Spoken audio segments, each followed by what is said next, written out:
Muy buenas tardes a todos. A nombre del Círculo Psicoanalítico Mexicano les damos la bienvenida en esta tarde a la conferencia Derrida y el psicoanálisis a cargo del doctor Sergio Rodia. Antes de comenzar, comparto con ustedes la mecánica de esta videoconferencia. Los micrófonos estarán silenciados para poder escuchar sin interrupción la conferencia del doctor, pero durante toda la conferencia podrán ustedes escribir sus preguntas o comentarios, los cuales serán leídos y presentados al final de la conferencia en una sesión de preguntas y respuestas, en la cual también podrán hacer uso de la reacción de levantar la mano para poder participar. Entonces, dicho esto, es un placer para mí presentar esta tarde al doctor Sergio Rodia, quien es psicoanalista y doctor en filosofía por la Universidad Nacional Autónoma de México y doctor en psicoanálisis y estudios críticos por 17 Instituto de Estudios Críticos. Ha realizado estancias de investigación en Portugal, Francia y España, y actualmente es profesor de la Facultad de Filosofía y Letras de la UNAM en el área de ética, además de ser psicoanalista, realizando práctica privada en la Ciudad de México. Sin más preámbulo, vamos a escuchar la conferencia Derrida y el psicoanálisis a cargo del doctor Sergio Rodia. Muchas gracias, César. Primero quiero agradecer la invitación al Círculo Psicoanalítico Mexicano y en particular a la doctora Raquel Aguilar, porque sin su amabilidad y sin su comprensión esto no sería posible. ¿De acuerdo? Tengo organizada la ponencia que voy a darles. La voy a seguir de manera muy puntual. En algún momento leeré citas de Freud, de Derrida y algunas referencias, pero intentaré hacerlo lo más cercano posible. ¿Vale? Entonces voy a comenzar. Les voy a hablar de Derrida y el psicoanálisis, la relación que hay entre Derrida y el psicoanálisis, las influencias que hay del trabajo de Freud en Derrida y qué puede aprender o de qué manera podría alimentarse la clínica de las reflexiones derridianas. ¿Vale? Esta conferencia se la quiero dedicar a mis amigos Néstor Brownstein y Jacques Nassif por el entusiasmo compartido. El desastre lo arruina todo, dejando todo como estaba. Maurice Blanchot. El dolor, decía un sabio, es el libro más vasto, porque contiene todos los libros. Edmond Javert. Probablemente no haya un filósofo que se haya interesado más en el psicoanálisis que Jacques Derrida. Si para Foucault el psicoanálisis en algunas ocasiones podía insertarse en la sospechosa estructura de la confesión y en otros momentos no era sino una práctica espiritual, si Deleuze promovió el antiedipo como una forma de criticar las estructuras freudianas, podemos decir que la relación de Derrida con el psicoanálisis es una relación de herencia. Ese es el primer acercamiento. Derrida es un heredero de Freud. Siempre y cuando consideremos al heredero, y cito a Derrida, lejos de una comodidad garantizada y reconozcamos que aquel que asume una herencia de pensamiento debe responder a una doble exhortación, a una asignación contradictoria, que consiste en saber reafirmar lo que viene antes de nosotros, pero comportarnos hacia eso mismo con absoluta libertad. Un heredero intelectual no es un defensor a ultranza de ciertas ideas, un mero receptor pasivo o un epígono incondicional. ¿Qué quiere decir reafirmar para Derrida? Reafirmar una herencia. Cito a Derrida de nuevo. Reafirmar significa no solo aceptar dicha herencia, sino reactivarla de otro modo y mantenerla con vida. Eso para mí es muy importante. Mantener con vida la herencia. No escogerla, porque lo que caracteriza la herencia es ante todo que no se la elige. Es ella la que nos elige, y subraya Derrida, violentamente, sino escoger conservarla en vida. No es difícil, si alguien conoce la obra de Derrida, no es difícil encontrar las huellas de Freud en Derrida. Algunas de las nociones más importantes del proyecto deconstructivo de Derrida, como el logocentrismo y su variante simbólica en el falocentrismo, la crítica a la metafísica de la presencia, la concepción de la escritura. Es evidente la huella de Freud en el pensamiento de Derrida, hasta el punto de que el psicoanalista francés René Major afirma categóricamente: no hay Derrida sin Freud. ¿Vale? Para que vean la importancia que tiene el pensamiento freudiano en Derrida.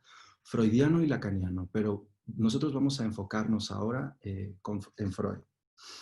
De entre todas las ideas y discusiones que Derrida heredó del psicoanálisis, de la estructura de los sueños a la sexualidad y del archivo a la naturaleza de la memoria, quisiera detenerme en la interpretación que hace de una analogía propuesta por Freud, según la cual la psique es una máquina de escritura. Esta analogía, y eso es parte de lo que voy a afirmar en esta conferencia, más que nunca tiene un porvenir. Esta herencia freudiana más que nunca tiene un porvenir con Derrida. En su ensayo, Freud y la escena de la escritura, Derrida hace un recorrido por las metáforas escriturales, expresión de Derrida, en la obra de Freud, que lo llevan desde el proyecto de psicología de 1895 hasta la nota sobre la pizarra mágica de 1925. ¿De acuerdo? Pasando por interpretación de los sueños, que serán los textos que van a articular la lectura derridiana. ¿De acuerdo? El título mismo del ensayo de Derrida, Freud y la escena de la escritura, es ya una declaración de intenciones. La escena de la escritura. Hay una escena de la escritura, dice Derrida. La noción de escena, si estamos familiarizados con el vocabulario freudiano, nos tiene que remitir invariablemente a esa otra escena de la que hablaba Freud, la escena del sueño. ¿Recuerdan ustedes? Y la alusión a esta otra escena, la escena del sueño, la escena del deseo inconsciente, no es cualquier escena, es el momento fundacional del psicoanálisis. Recuerdan ustedes que Freud hizo coincidir la publicación e interpretación de los sueños con el año 1900, lanzando un poderoso mensaje: el psicoanálisis es el futuro. ¿De acuerdo? Entonces, esta expresión de escena de la escritura nos remite al término otra escena que Freud introduce al inicio, en el momento fundacional del psicoanálisis. Freud tomó esta expresión, otra escena, de Fechner, pero el uso de esta expresión no fue un simple préstamo lingüístico. Logró convertir la Schauplatz de Fechner, Schauplatz es el término que utiliza Fechner, en una scène, scénerie, en una escena. Freud pasó del escenario a la escena, y lo que Derrida va a sostener es que esa escena que está construida es la escena de la escritura, es una escritura.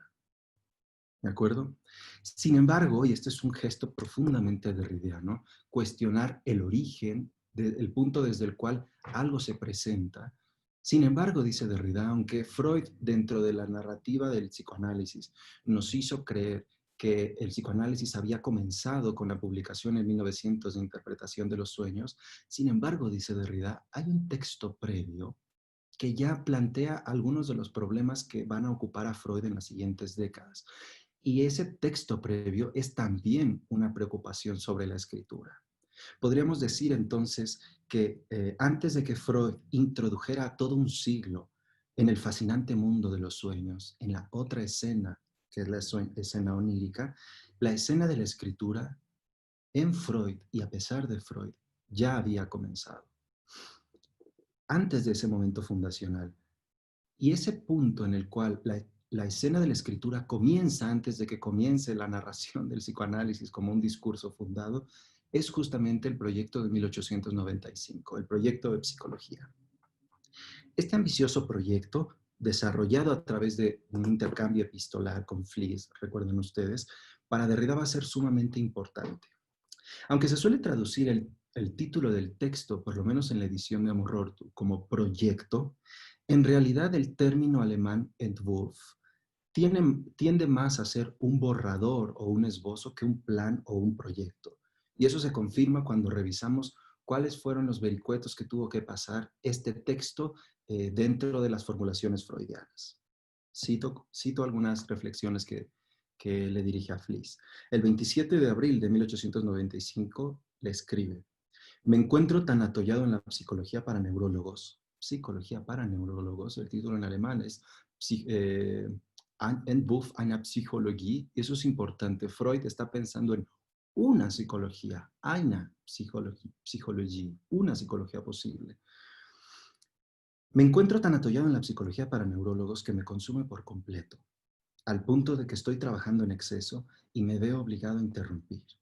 Jamás, y quiero subrayar esto, jamás he estado tan intensamente preocupado por cosa alguna.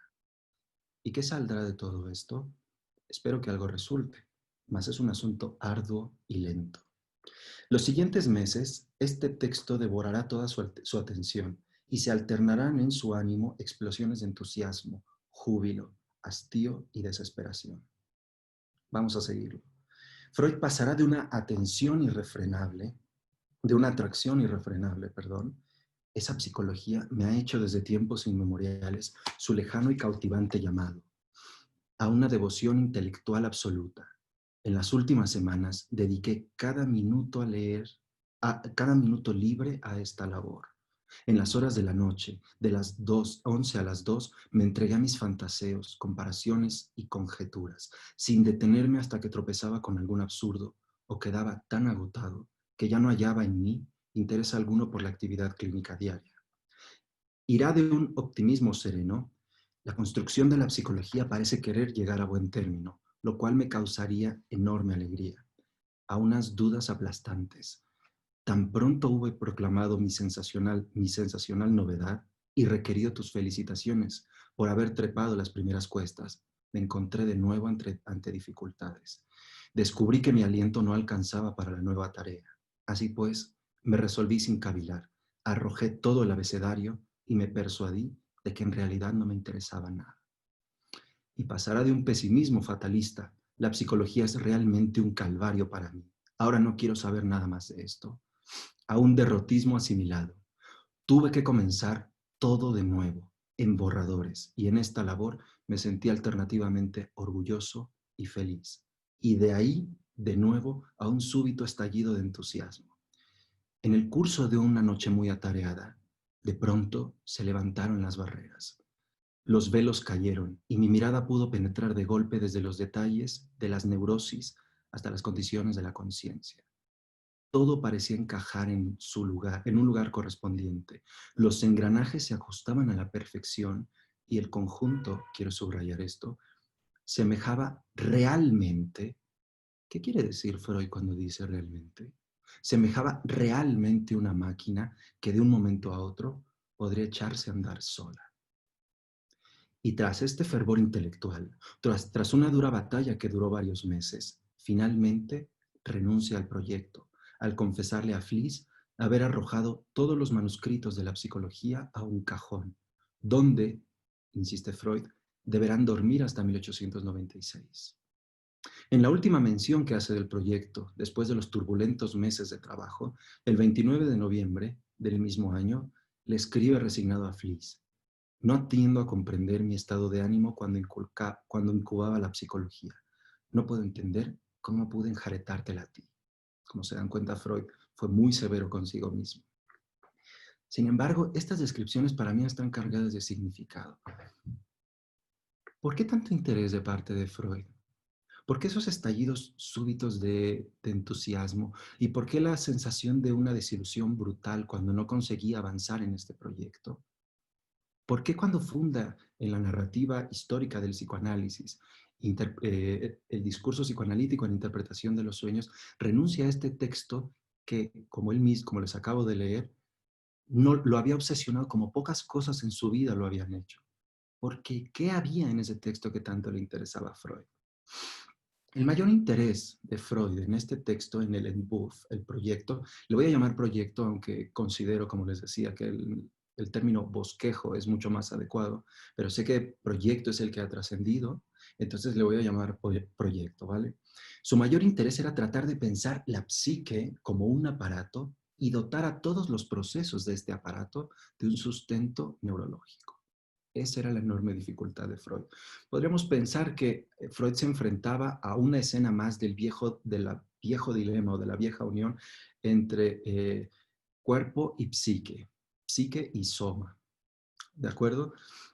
Al inicio del Entwurf del proyecto, escribe: el propósito de este proyecto es brindar una psicología de ciencia natural, a saber, presentar procesos psíquicos como estados cuantitativamente comandados de unas partes comprobables y hacerlo de modo que esos procesos se vuelvan intuibles y exentos de contradicción. Estamos en 1895. Freud todavía está pensando en modelos que partan de las ciencias naturales y está buscando el origen orgánico de la psique. Sabemos que después Freud se decantará por otro camino, el camino del lenguaje y de la palabra, y por eso Lacan considerará que Freud es uno de los antecedentes directos de la lingüística formulada por Saussure. Lo sabemos. Sin embargo, en este texto, como les decía, va a intentar dar un fundamento neuronal a la psique y demostrará a través de ese fundamento que la psique funciona u opera como un aparato. ¿De acuerdo? Ese es el problema que lo ocupa. Desde el inicio, Freud no encuentra las palabras para describir o explicar qué clase de aparato sería la psique.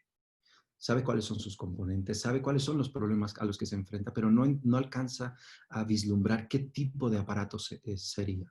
Esto se los digo porque más adelante vamos a ver las metáforas que utiliza Freud, las metáforas y los aparatos, los distintos aparatos que utiliza para explicar cómo funciona la psique. ¿De acuerdo? Me voy a detener en uno de los puntos que trata en el proyecto, que es el punto central para Derrida, o de la lectura que hace Derrida de este proyecto, y es el de la memoria.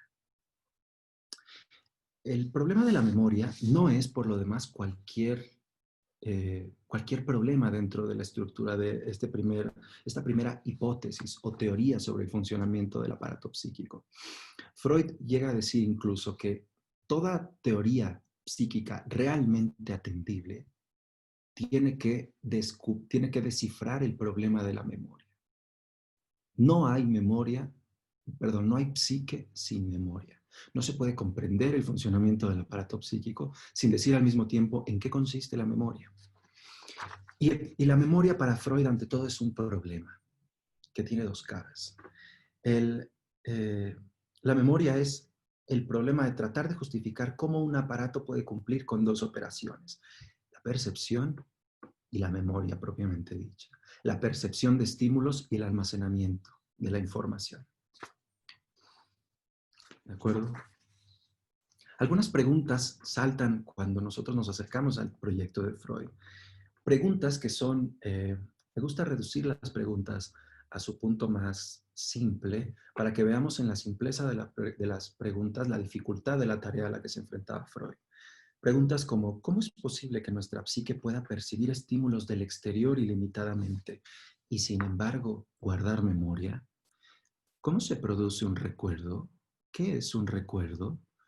¿Dónde se alojan nuestros recuerdos? ¿Y cómo es posible que nuestra psique no se sature y parezca estar siempre preparada para recibir nuevos estímulos del exterior, para almacenar nuevos recuerdos?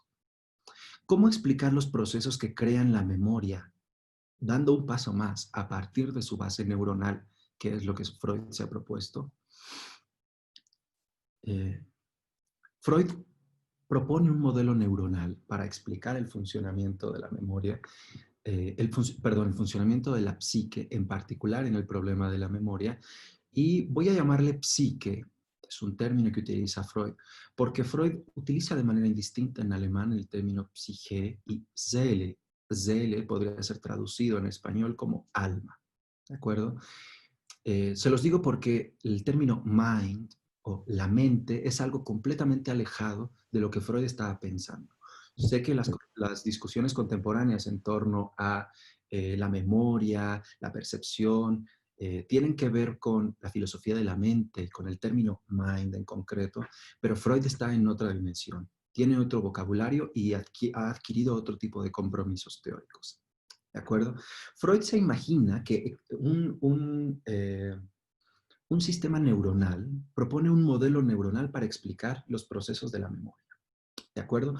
Como les decía, hay un doble proceso que justificaría la preocupación por la memoria, y es, primero, cómo percibimos la información o los estímulos del exterior, y segundo, cómo los almacenamos.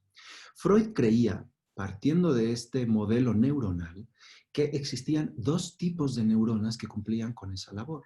Las neuronas phi, que eran las neuronas encargadas de la percepción, que oponían poca resistencia a la información que llega del exterior, y las neuronas psi, que propiamente eran más resistentes, ejercían más resistencia a los estímulos del exterior. Dense cuenta, todavía no sabemos qué tipo de aparato es la psique, pero ya les dije que hay estímulos del exterior, que hay una parte de las neuronas que resiste y una parte que almacena información. ¿De acuerdo? Entonces, para Freud, a diferencia de lo que se creía en la época, que eran solo un tipo de neuronas, para Freud hay dos tipos de neuronas, las phi y las psi. Y lo que va a diferenciar a las neuronas psi, las neuronas de la psicología, de la psique, de la memoria, será que cuentan con algo que Freud llama, y eso será muy importante para Derrida, una especie de barreras de contacto que permiten pasar los estímulos del exterior, pero al mismo tiempo resiste. ¿De acuerdo? Pasa cierta información, pero también la resiste, recubre a las neuronas y las protege. Es una forma de protección. ¿De acuerdo? Sé que esto les puede sonar muy raro, pero vean cómo lo vamos a ir, cómo lo va aterrizando Freud y cómo Derrida lee ese primer acercamiento. Entonces, las barreras contacto, dice Freud, son mucho más susceptibles para conducir estímulos del exterior. Imagínense, se los voy a plantear de una manera mucho más cercana. Nosotros observamos el mundo o recibimos impactos del mundo o tenemos experiencias que pueden ser desagradables o no. Para Freud las experiencias dolorosas son mucho más interesantes para pensar el problema de la memoria. Y esas experiencias, esos estímulos del exterior nos impactan. Entonces dice Freud, no, hay algo en nuestra constitución neuronal que nos hace estar receptivos a esa información. Pero si nos quedáramos ahí, no podríamos explicar cómo es que algo de la información que recibimos del exterior, de las experiencias que tenemos día a día, cómo es que eso queda en nuestra memoria. Dice Freud que hay otra parte, hay otras neuronas que están protegidas por unas barreras de contacto que retienen esa información, retienen la información del exterior. ¿De acuerdo? Este es el primer modelo que plantea Freud para pensar el tema de la memoria, el problema de la memoria, a partir de una estructura neuronal. ¿De acuerdo? Eh, Dice Freud que las barreras de contacto lo que permiten es, imagínense, un estímulo. Pensemos, bueno, al final de esta conferencia voy a terminar hablándoles un poco de la experiencia traumática que les insisto. Freud hablaba del dolor como una experiencia fundamental para pensar la memoria y las huellas que deja en nosotros la experiencia. Pero piensen que un estímulo, una experiencia muy fuerte que puede impactarnos, dice Freud, hay algo en esas barreras de contacto que facilita el hecho de que el estímulo llegue, nos impacte y deje una huella. Eso que Freud le va a llamar huella mnémica, ¿saben? Un trazo, un surco. La palabra facilitación, que es el término que se utiliza en español para describir este proceso, esta acción que permite que los estímulos del exterior nos impacten, es una pésima traducción, a mi gusto, para mi gusto, es una pésima traducción del término alemán Warnung, que es el término que emplea Freud. Warnung es un sustantivo creado a partir del sustantivo Bahn. Bahn quiere decir camino. Y Banum, si tuviéramos que traducirlo literalmente al español, sería como abrir camino. ¿De acuerdo? Lo que hacen los estímulos del exterior es abrir camino. Se abren camino en nuestra psique, se abren camino en nuestro cuerpo, en el cuerpo, de la materialidad del aparato psíquico. Derrida, por ejemplo, propone el término frayance, y lo propone pensar no el abrir caminos, sino en abrirse paso, abrir una brecha. Y el término, les decía, el término facilitación, que es como se ha traducido, es una mala traducción, que sigue al inglés, que también lo tradujo de alguna manera como facilitación. En inglés podríamos utilizar otro término como breaching. El término breaching, el anglicismo breaching, significa romper, atravesar, traspasar y sobre todo abrir una brecha. Estas nociones, esto que les he dicho con respecto a eso que se llama de manera muy torpe, facilitación, explica mucho mejor el modelo freudiano. Los estímulos exteriores se quedan en nuestra memoria porque se abren paso violentamente, porque atraviesan algo, porque trazan un surco en la psique, trazan un surco en este aparato muy extraño que tiene la capacidad de la percepción y la memoria. ¿De acuerdo? Eso para mí es importante señalarlo porque, porque dice mucho de la concepción de la materialidad de la memoria para Freud. Como subraya Bogdan Wolff, psicoanalista y editor de los Psychoanalytical Notebooks de la London Society y de la Lacanian Orientation, y lo cito, sencillamente, Wahrnehmung es una vía o un sendero. Pero el sendero, el término Wege en alemán, que es el plural de camino, Wege, ¿recuerdan ustedes los Holzwege de Heidegger, los caminos de bosque heideggerianos? Es usado por Freud en el proyecto varias veces y ya está presente en el término Bewegung. Bewegung es movimiento. Y este término, Wahrnehmung, solo llega a ser un camino cuando es hollado, atravesado más de una vez, a través de la repetición. En resumen, dice Bogdan Wolff, Wahrnehmung es una articulación de decir lo mismo una y otra vez. ¿Qué nos dice, qué hay de nuevo en esta concepción de la memoria que tiene Freud? La memoria como algo que queda, que nos marca, que se abre paso en nosotros, que deja una huella, lo cual es muy importante. El impulso, el estímulo del exterior, la experiencia traumática, se abre paso en nuestra psique y deja una huella. Lo primero, y me parece absolutamente fascinante, es que Freud ha refutado una antiquísima idea, una idea milenaria con respecto a la memoria. La memoria no es un espacio en donde se almacenan nuestros recuerdos, es una superficie. Es una superficie que es violentada, que es hollada, sobre la que se trazan surcos. Es una superficie sobre la que quedan huellas. Es una superficie llena de cicatrices. Eso es la memoria. No es ningún espacio. No hay un espacio en el que se almacenan nuestros recuerdos. Esta forma de concebir la memoria de Freud, aparte de ser fascinante, es muy sugerente, según lo vamos a ver con Derrida. ¿De acuerdo? Para Derrida, la imagen de la memoria como algo que tiene lugar gracias a un abrirse paso, a dejar una huella, a trazar un surco en el aparato psíquico, es fundamental porque nos ayuda a comprender cómo se empieza a unir la preocupación de Freud con respecto a la memoria con una cierta escritura. Recuerden que hasta ahora Freud no nos ha dicho cómo es ese aparato psíquico, a veces dice psychischer Apparat, a veces dice seelischer Apparat, pero no nos ha dicho cuál es ese aparato.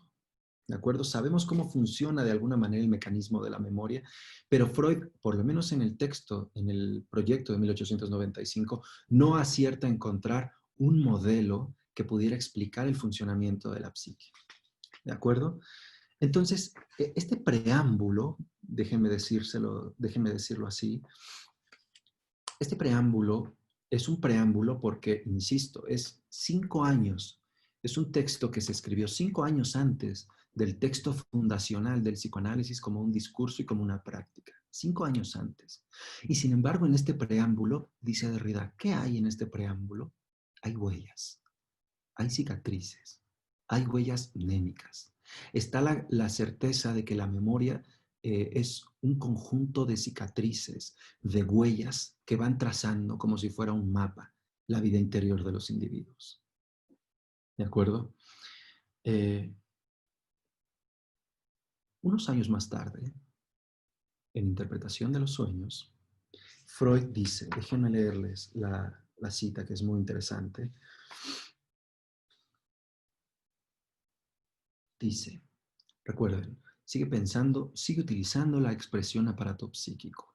Ya nos dijo cómo funciona la memoria, pero no ha encontrado un aparato que le ayude a explicar el funcionamiento de esta doble operación, la percepción y la memoria. ¿De acuerdo? en Interpretación de los Sueños, 5 años después, dice: proponemos seguir esta sugerencia, imaginarnos el instrumento del que se valen las operaciones del alma, imaginarnos como si fuera un microscopio compuesto, un aparato fotográfico o algo semejante. Sin embargo, el mismo Freud acepta que no son adecuados estos aparatos y a lo largo de su trayectoria intelectual se van a multiplicar los aparatos que van a intentar explicar cómo es el aparato psíquico. Aquí nos ha dicho la fotografía, el microscopio compuesto o algo semejante. ¿Por qué este tipo de aparatos? Por la visibilidad, porque es como ver algo, como proyectar algo. El problema es que ese proyectar algo que podría satisfacer la necesidad de la percepción no explica el de la memoria. Entonces, a lo largo de la carrera intelectual de Freud, se van a ir multiplicando los dispositivos que se le ocurren a Freud para explicar el aparato psíquico. Así, aparte del microscopio, aparecen las cámaras fotográficas y los telescopios. Todos estos aparatos, como lo sabemos, los anteojos, ¿cómo se llama? Las sorderas, son aparatos que funcionan como una prolongación de los órganos. Los anteojos son una prolongación de la vista. O sea, los aparatos que había pensado Freud ayudaban para potenciar mejor o la audición o la escucha, la percepción, pero ¿qué tipo de aparato puede mejorar la psique? Describir el funcionamiento de nuestra psique. Dice Freud que elige pensar la psique como un aparato porque la psique tiene dos características fundamentales. Primero, que se entiende de una manera mecánica. Y segundo, que es irreductible, y con esto le ha dado al traste a su primera formulación de 1895, es irreductible a cualquier órgano anatómico, le hace el cerebro, materialmente aprehensible. La psique no se puede reducir a un órgano. La relación que Freud la deja abierta, nos cierra caminos, pero plantea otro tipo de perspectivas. Esta concepción de la psique explica todas las metáforas tecnológicas que utiliza Freud. Nosotros sabemos que probablemente la metáfora que de manera más insidiosa se ha utilizado, la metáfora tecnológica, para explicar la psique es el de la computadora. Como si nuestra psique funciona como una computadora o la computadora funciona como un medio de transmitir o de proyectar una especie de suplemento de nuestra psique, ¿de acuerdo? No es un ejemplo que piensa Derrida, no es un aparato al que le dedique más tiempo, pero se los menciono porque este texto que fue escrito en los años 60 nos haría tener que reformular y pensar si alguno de los aparatos que existen ahora podría satisfacer ese criterio que buscaba Freud para explicar el funcionamiento de la psique. ¿De acuerdo? Entonces, al final de Interpretación de los Sueños, dice Freud, es imposible hasta ahora imaginarnos un aparato que pueda explicar el funcionamiento de la psique. Si al principio nos pide que nos lo imaginemos, al final termina confesando que no hay manera de descubrir cuál es ese aparato. ¿De acuerdo? Pero 30 años después de la formulación del proyecto y 25 años después de Interpretación de los Sueños, súbitamente encuentra que ha salido a la venta un pequeño juguete infantil que le parece fascinante y cree que por fin ha dado con el aparato que durante 30 años de trayectoria intelectual no había podido materializarse. Podría parecer la aparición del blog mágico, el Wunderblog, el blog mágico freudiano, podría parecer netamente anecdótico. Si ustedes han revisado el texto Notas sobre la pizarra mágica, que es donde explica el funcionamiento de este pequeño blog, es un texto brevísimo, son muy pocas páginas, por eso se llama nota. Podríamos pensar, les digo, que es meramente anecdótico. Sin embargo, esta es por lo menos la segunda vez en la que la relación con un objeto infantil le descubre todo un mundo profundo, la parte más profunda del aparato psíquico. ¿Recuerdan el juego del Faux-Da de Más allá del principio del placer? Donde un pequeño juego que parecía que no encerraba ningún misterio le permitió postular después su famosísima teoría pulsional. Aquí ocurre lo mismo, digamos en un sentido literal que aunque parezca que la pizarra mágica no es sino un juguete, insisto, en términos literales, algo aquí está en juego. ¿De acuerdo? Entonces, esta pizarra, dice Freud, le sirve para explicar lo que no servía para explicar ni la cámara, ni las cámaras fotográficas, ni los microscopios, ni los anteojos. Este pequeño aparato, este juguete, sí le funciona, sí le sirve. ¿De acuerdo? Les voy a leer la descripción, voy a hacer una cita larga para leerles la descripción de cómo está constituido este aparato, este pequeñito aparato. Y cito a Freud. La pizarra mágica, ya veremos de dónde viene lo mágico y ya veremos dónde está la trampa de la magia. La pizarra mágica es un pequeño juguete infantil que acaba de aparecer en el mercado. Es una tablilla de cera o resina de color oscuro colocada en un marco de cartón. Hay sobre ella una hoja delgada, transparente, fija en el extremo superior y suelta, libre en el extremo inferior. Es decir, por abajo está libre. Esta hoja es la parte más interesante del pequeño aparato. Consta de 2 estratos que pueden separarse entre sí, salvo en ambos márgenes transversales. Les recuerdo que están pegadas por arriba. El de arriba es una lámina transparente de celuloide y el de abajo un delgado papel encerado, también transparente. Cuando el aparato no se usa, la superficie interior del papel encerado adhiere levemente a la superficie superior de la tablilla de cera. Para usar esta pizarra mágica, se tratan los signos sobre la lámina de celuloide de la hoja que recubre a la tablilla de cera. A tal efecto, no se requiere, esto es muy importante, ni un lápiz ni una tiza, pues la acción de escribir no consiste en aportar un material a la superficie receptora. Es una vuelta al modo, esto es fascinante, es una vuelta al modo de escribir de los antiguos sobre tablillas de cera o de arcilla. Un punzón aguzado rasga la superficie y sus incisiones producen, y lo pone entre comillas, el escrito. En el caso de la pizarra mágica, la acción de rasgar no es directa, sino que se produce por mediación de la hoja que sirve de cubierta. Recuerdan que les dije que tiene una hoja de celuloide. El punzón, en los lugares que toca, hace que la superficie inferior del papel encerado oprima la tablilla de cera y estos surcos se vuelven invisibles. Se los voy a describir tal cual. La tablilla, dice Freud, no se escribe, sobre esta pizarra mágica no se escribe con tinta ni con una tiza. Es con un punzón, se horada, se abre camino, se hace un surco sobre esta superficie. ¿Recuerdan estas 2 capas transparentes que cubren una superficie de cera color negro? Entonces se traza y se van marcando las formas. Cuando está llena la hoja, se levanta a la parte superior y desaparecen los trazos. Esa es la magia de la pizarra. En ese sentido es que la pizarra se vuelve mágica y en ese sentido es que la pizarra es mucho mejor que una cámara o mucho mejor que una simple hoja de papel para describir el funcionamiento de la psique. ¿Por qué? Porque la hoja tiene una capacidad limitada de recepción de información. Después de escribir y reescribir sobre una hoja, llega un punto en que no hay más espacio.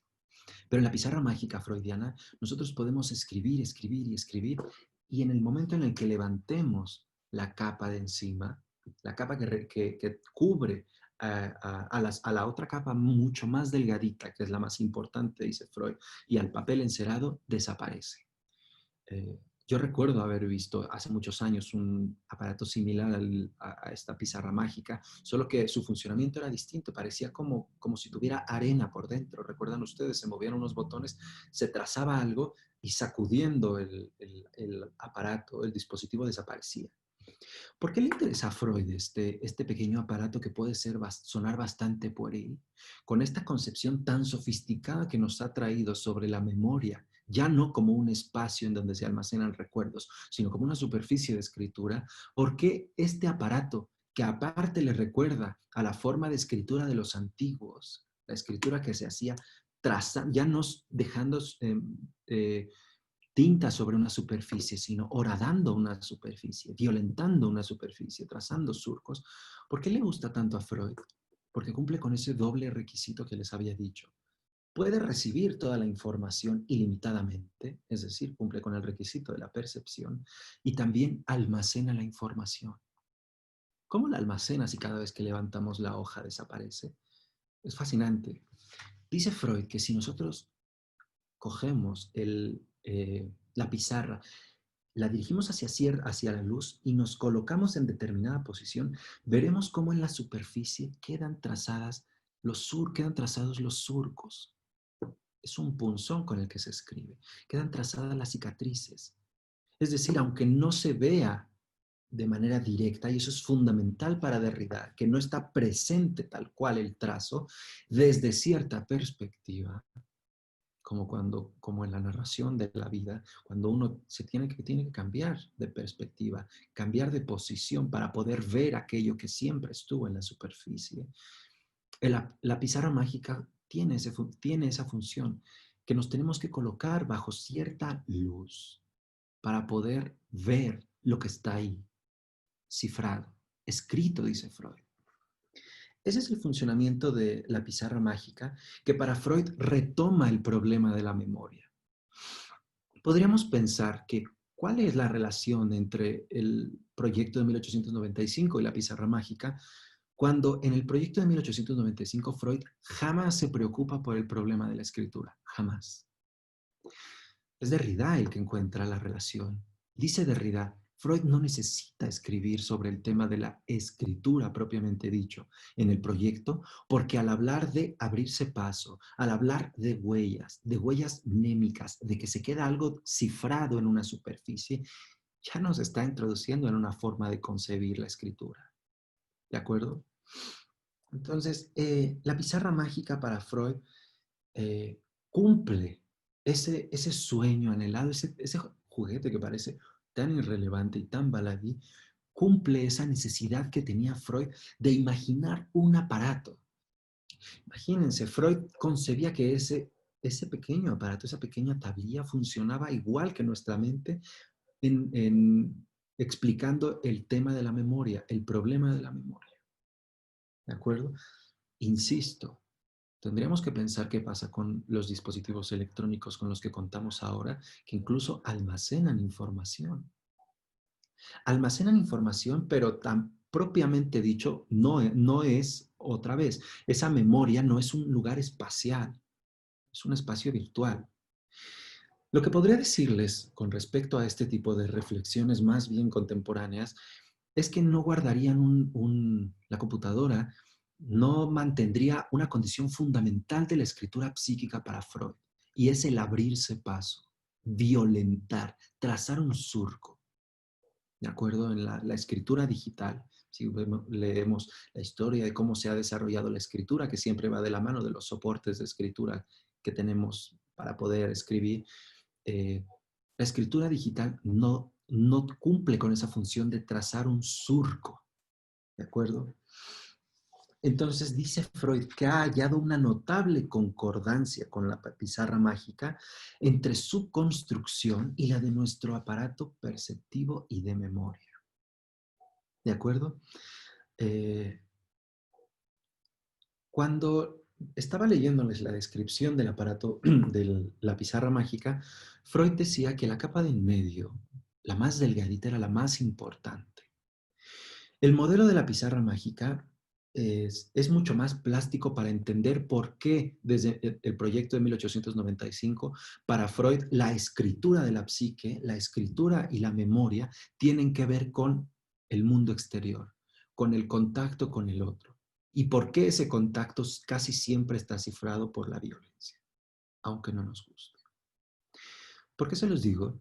Porque del mismo modo en que las neuronas psi, recuerden ustedes que había cierta resistencia, igual que estas estas hojas transparentes que oponen cierta resistencia al punzón, cierta resistencia, de tal modo que la fuerza del punzón es más grande que la resistencia y por eso hay escritura. La fuerza de la experiencia del exterior es más fuerte, es más grande que la resistencia de las neuronas y por eso hay escritura. Eso es lo primero que va a señalar Derrida. ¿Cuál es el origen de la escritura de la psique? La diferencia de fuerzas. Si la resistencia de nuestra psique fuera idéntica a los estímulos del exterior, si nuestra coraza fuera idéntica a la experiencia dolorosa o fuerte que estamos viviendo, nada se inscribe en nuestra psique. Nada. Pero, por otro lado, si la experiencia, como ocurre en las experiencias traumáticas, es tal, si se irrumpe la alteridad, irrumpe el otro de manera tan violenta que desgarra la superficie de la pizarra mágica, desgarra ese plástico que recubre, se rompe. Esos son los dos extremos que impiden la escritura de la psique. Por un lado, que nada quede impreso, absolutamente nada quede impreso, y por otro lado, que la experiencia traumática destruya nuestra capacidad de seguir recibiendo estímulos del exterior. Para Derrida, que su proyecto de la deconstrucción tenía que ver con cuestionar las estructuras de pensamiento de la metafísica tradicional o de la metafísica occidental, una de las ideas centrales, según Derrida, si leemos la historia de la filosofía, es que la filosofía fue fundada o se montó, digamos así, a través de una represión originaria, la represión de la escritura, la creencia de que la verdad reside en la voz, en la presencia, de que si yo les digo algo cara a cara, en persona, es mucho más real que si lo escribo. Esa diferencia que Derrida desarrolla de manera poliédrica a lo largo de su reflexión filosófica, ha cargado muchas resonancias, dice Derrida, porque privilegiar la voz y la presencia va guardando reminiscencias con privilegiar la razón por encima de los sentimientos, lo masculino por encima de lo femenino, el falo por encima de la vulva. Hay un montón de equivalencias y Derrida está intentando cuestionar estas diferencias jerárquicas y considera que Freud es un aliado inestimable para pensar este cuestionamiento, porque en Freud, y esa es parte de la riqueza de Freud, donde parece que hay opuestos, los opuestos siempre están en un espacio resbaladizo, no son fijos, ¿de acuerdo? Entonces, para Derrida, imagínense ustedes que estaba intentando sostener que no hay escritura sin el otro, no existe psique sin el otro, no podemos ser nada si no somos individuos sociales. La creencia de que nuestra psique y nuestra memoria se escribe a través del contacto con los otros, de nuestras experiencias del día a día, de nuestras experiencias agradables, traumáticas, dolorosas. Imagínense lo fascinante que debió ser para Derrida leer ese tipo de acercamientos en Freud. Y no solo eso, concebir la psique, concebir el aparato psíquico como un aparato de escritura. La pizarra mágica ha dejado atrás a los lentes, a las cámaras fotográficas, los telescopios. Y nuestra psique es una máquina de escritura. Una máquina porque cumple con una función mecánica, es decir, recibe un estímulo y lo tramita y lo procesa de alguna manera. Recibe un estímulo y lo procesa. Entonces, Freud trata su acercamiento a la pizarra mágica como una forma de explicar el aparato psíquico como una analogía. Dice, el funcionamiento de la pizarra mágica es análogo al funcionamiento de nuestro aparato psíquico. Y sin embargo, como todas las analogías, hay un punto en el que esa analogía no se sostiene. Si no hubiera alguna diferencia entre la pizarra mágica y nuestro aparato psíquico, serían exactamente lo mismo. ¿En qué punto no se sostiene la analogía? Dice Freud que la pizarra mágica solo puede almacenar estímulos del exterior, pero que nuestro aparato psíquico y la vida interior, el universo simbólico de los individuos, todo el tiempo está dejando huellas, está produciendo marcas. Esa función no la puede cumplir la pizarra mágica. Entonces, a Freud le sirve para, materialmente hablando, explicar el funcionamiento de la psique y dar un paso más. Eso que Derrida en su texto, Freud y la escena de la escritura describe como una nueva escena, es la entrada a una escena. La entrada a la escena no es la entrada a la escena onírica, es la entrada a la escena de la escritura. ¿Qué son los individuos sino la narración de sus vidas?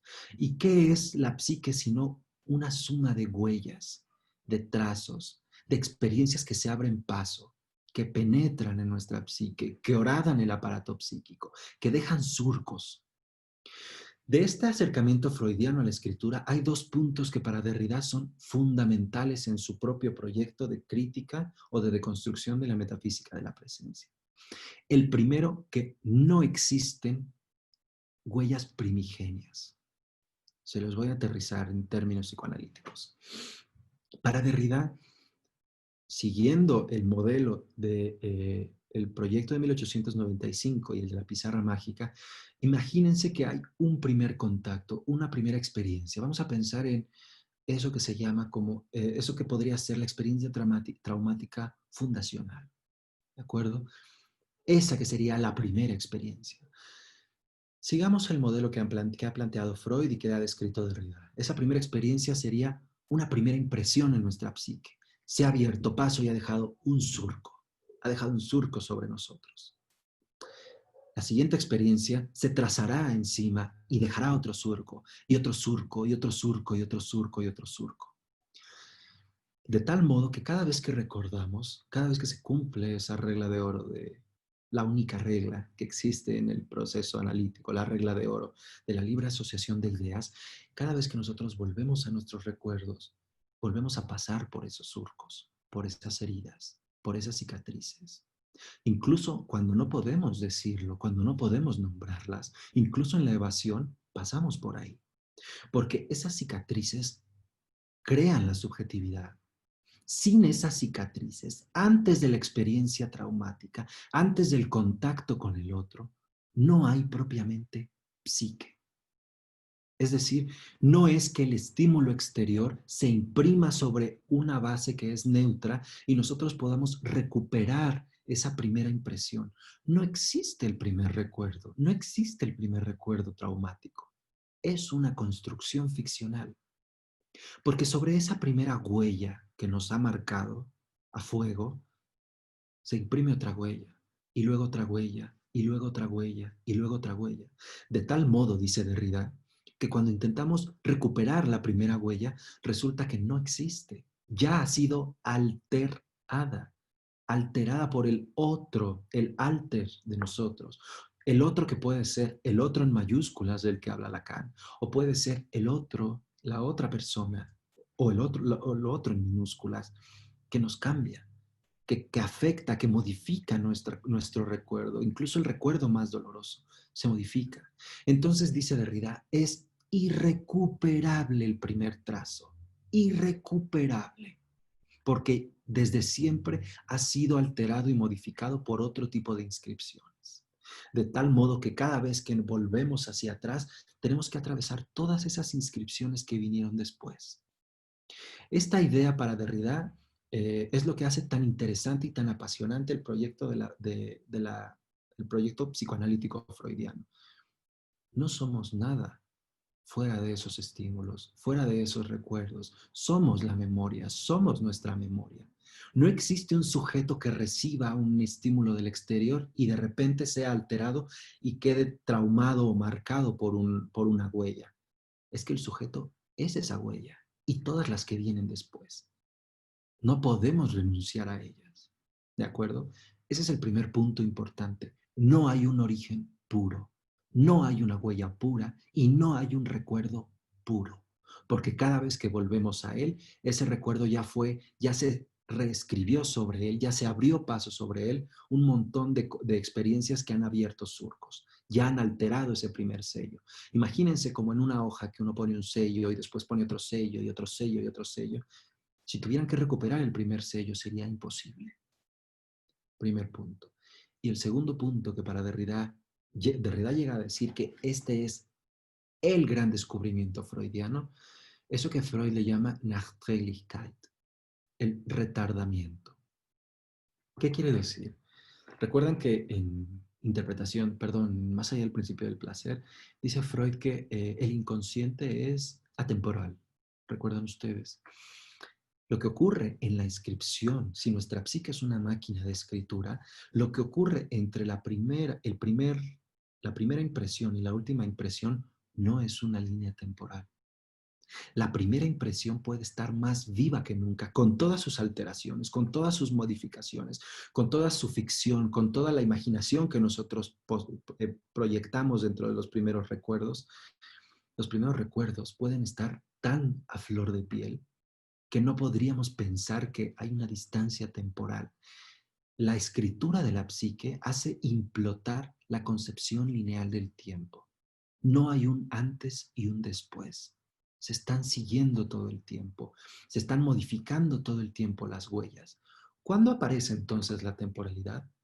En la narración de los individuos. Y esa narración, lo sabemos, cambia, siempre cambia. La narración no es una recuperación, es una reconstrucción, es una invención, es una ficción de alguna manera. Entonces, la temporalidad que descubre Derrida, bueno, que Derrida dice que descubre Freud, el gran descubrimiento freudiano, es que no solo que no hay origen, sino que no hay linealidad en la psique. Somos una máquina, nuestra psique es una máquina de escritura en donde no importa cuánto tiempo haya pasado desde la, digamos, primera impresión, no importa, nunca recuperaremos esa primera impresión y esa impresión puede estar tan viva en nosotros aunque pasen 50 años. ¿De acuerdo?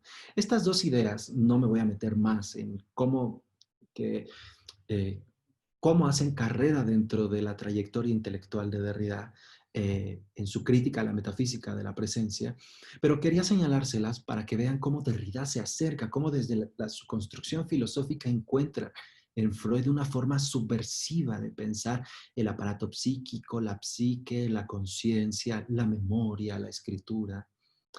Esta concepción de que no hay memoria sin el otro, no hay memoria sin abrirse paso, no hay memoria sin la violencia que se inscribe en nosotros, tiene un otro lado que para Derrida y para Freud va a ser muy importante. Y sobre esto quiero comenzar a cerrar mi intervención para que después pueda darles la palabra. Y ya les he dicho qué es lo que encontró Derrida en Freud. Esas maravillosas estructuras de pensamiento que había creado la metafísica occidental son destruidas. No hay presencia plena ni del sujeto ni del recuerdo. No hay un sujeto puro. Cuando uno entra en un proceso de análisis, uno no va a recuperar ese sujeto puro que se perdió. Va a reconstruir, va a narrar. Al narrar, va a reinventar, a modificar y a hacer una cosa que para Derrida es fundamental, era desplegar una temporalidad. ¿De acuerdo? Pero en el fondo no hay otra cosa sino esos surcos. Ahora les digo, para terminar quisiera decirles, terminar de alguna manera,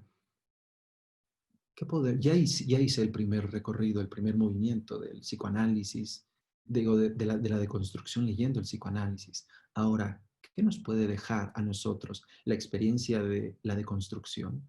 ¿Qué nos deja a nosotros este heredero que es Derrida de Freud? El legado derridiano en la deconstrucción, el legado freudiano en la deconstrucción derridiana, ¿qué nos deja para pensar del otro lado, de ese lado del análisis?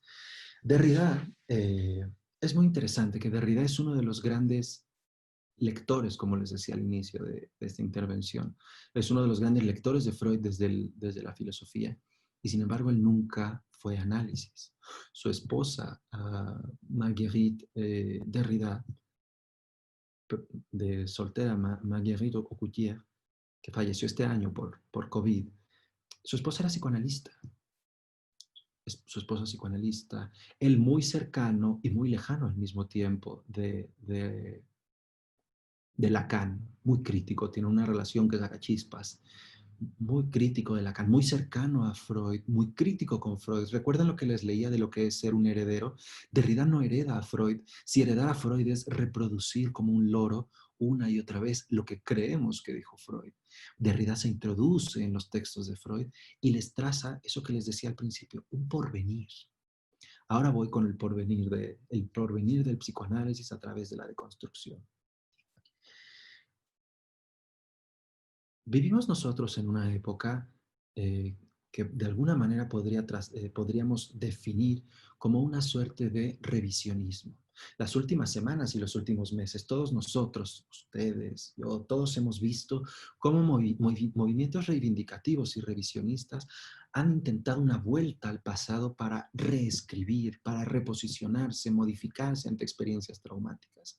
Lo mismo si se trata de experiencias como el Me Too, o lo que ocurrió en Estados Unidos con el legado hispano, la destrucción de la estatua de Fray Junípero Serra, la vandalización del busto de Cervantes. Hay un movimiento revisionista, reivindicativo que intenta decirnos, hey, la historia no es del todo como nos la han contado, tenemos que reescribirla. Y ahí donde se reescribe una historia, ahí donde se reescribe una historia desde el punto de vista subjetivo, ahí está el interés también del psicoanálisis. ¿De acuerdo?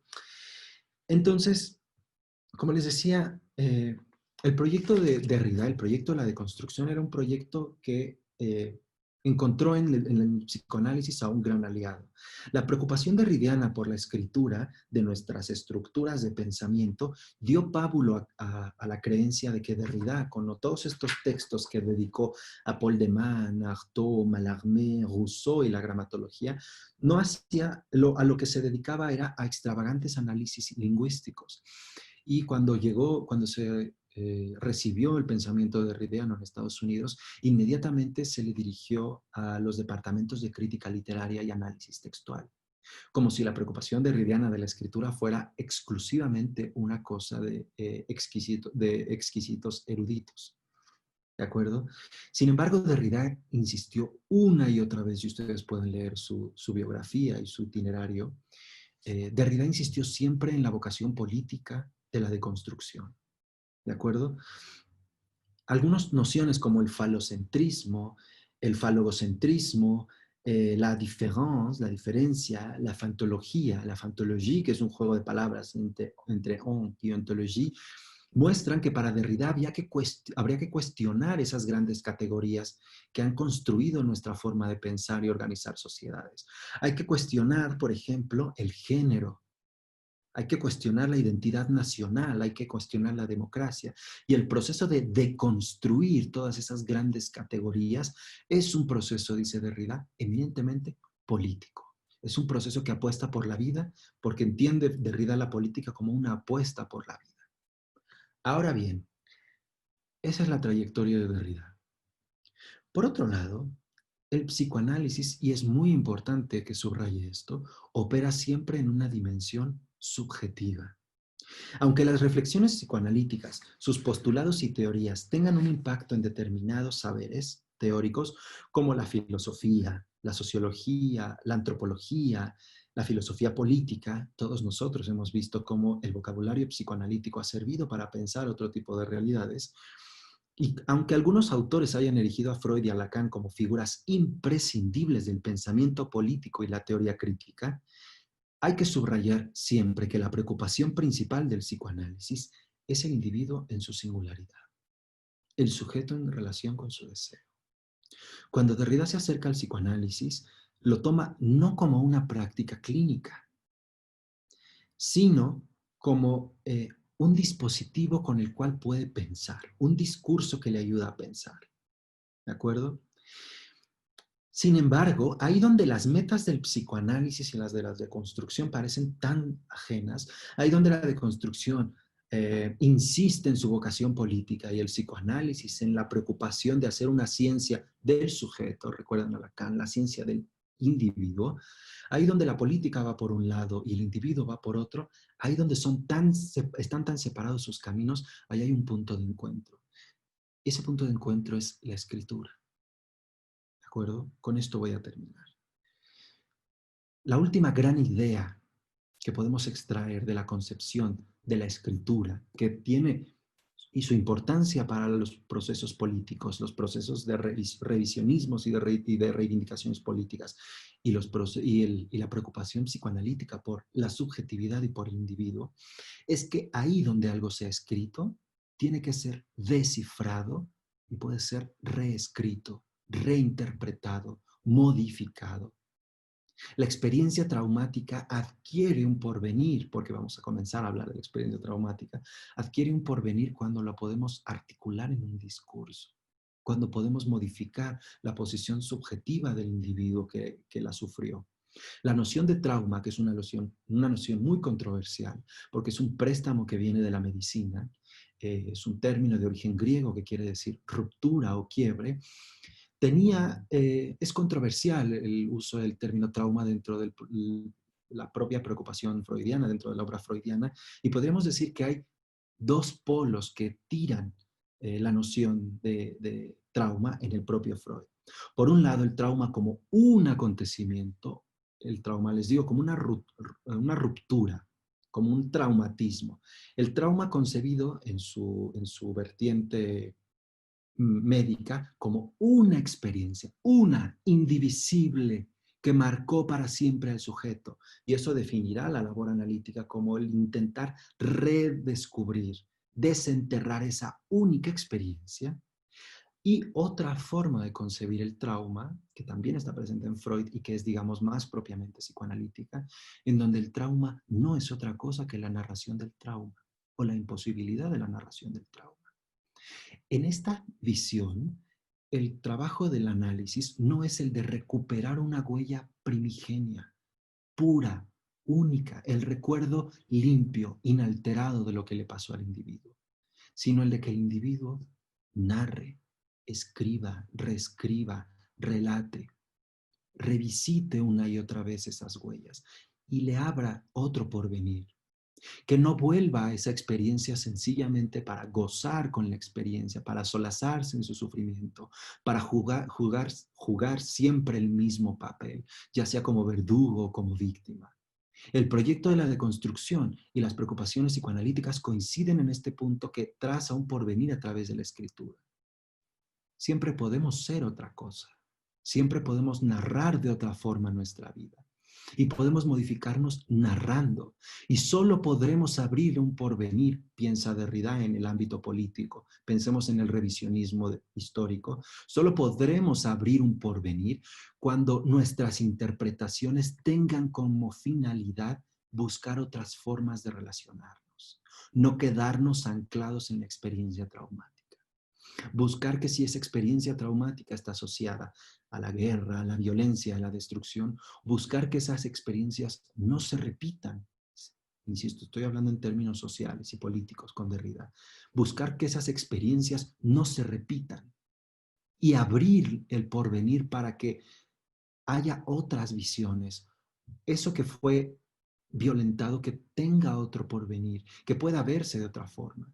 Y si lo traspasamos, si nos trasladamos al terreno del análisis, al terreno psicoanalítico, tenemos que pensar que ese porvenir es permitir que los individuos sean otra cosa, liberarse hasta cierto punto de la experiencia dolorosa, de la experiencia traumática, abrirle otro porvenir. Ese es el punto en el que confluyen y al mismo tiempo son tan distintos o se separan tanto, más que distintos, se separan tanto la deconstrucción y el psicoanálisis, en el que si algo ha sido escrito, puede ser reescrito y reinterpretado y se puede volver a trazar. No desaparecerán esos surcos que se han trazado, porque esos surcos somos nosotros. Esas experiencias nos han hecho ser lo que somos. Pero puede cesar el sufrimiento, podemos posicionarnos de una manera distinta, de una manera subjetivamente de otra forma con respecto a la experiencia traumática.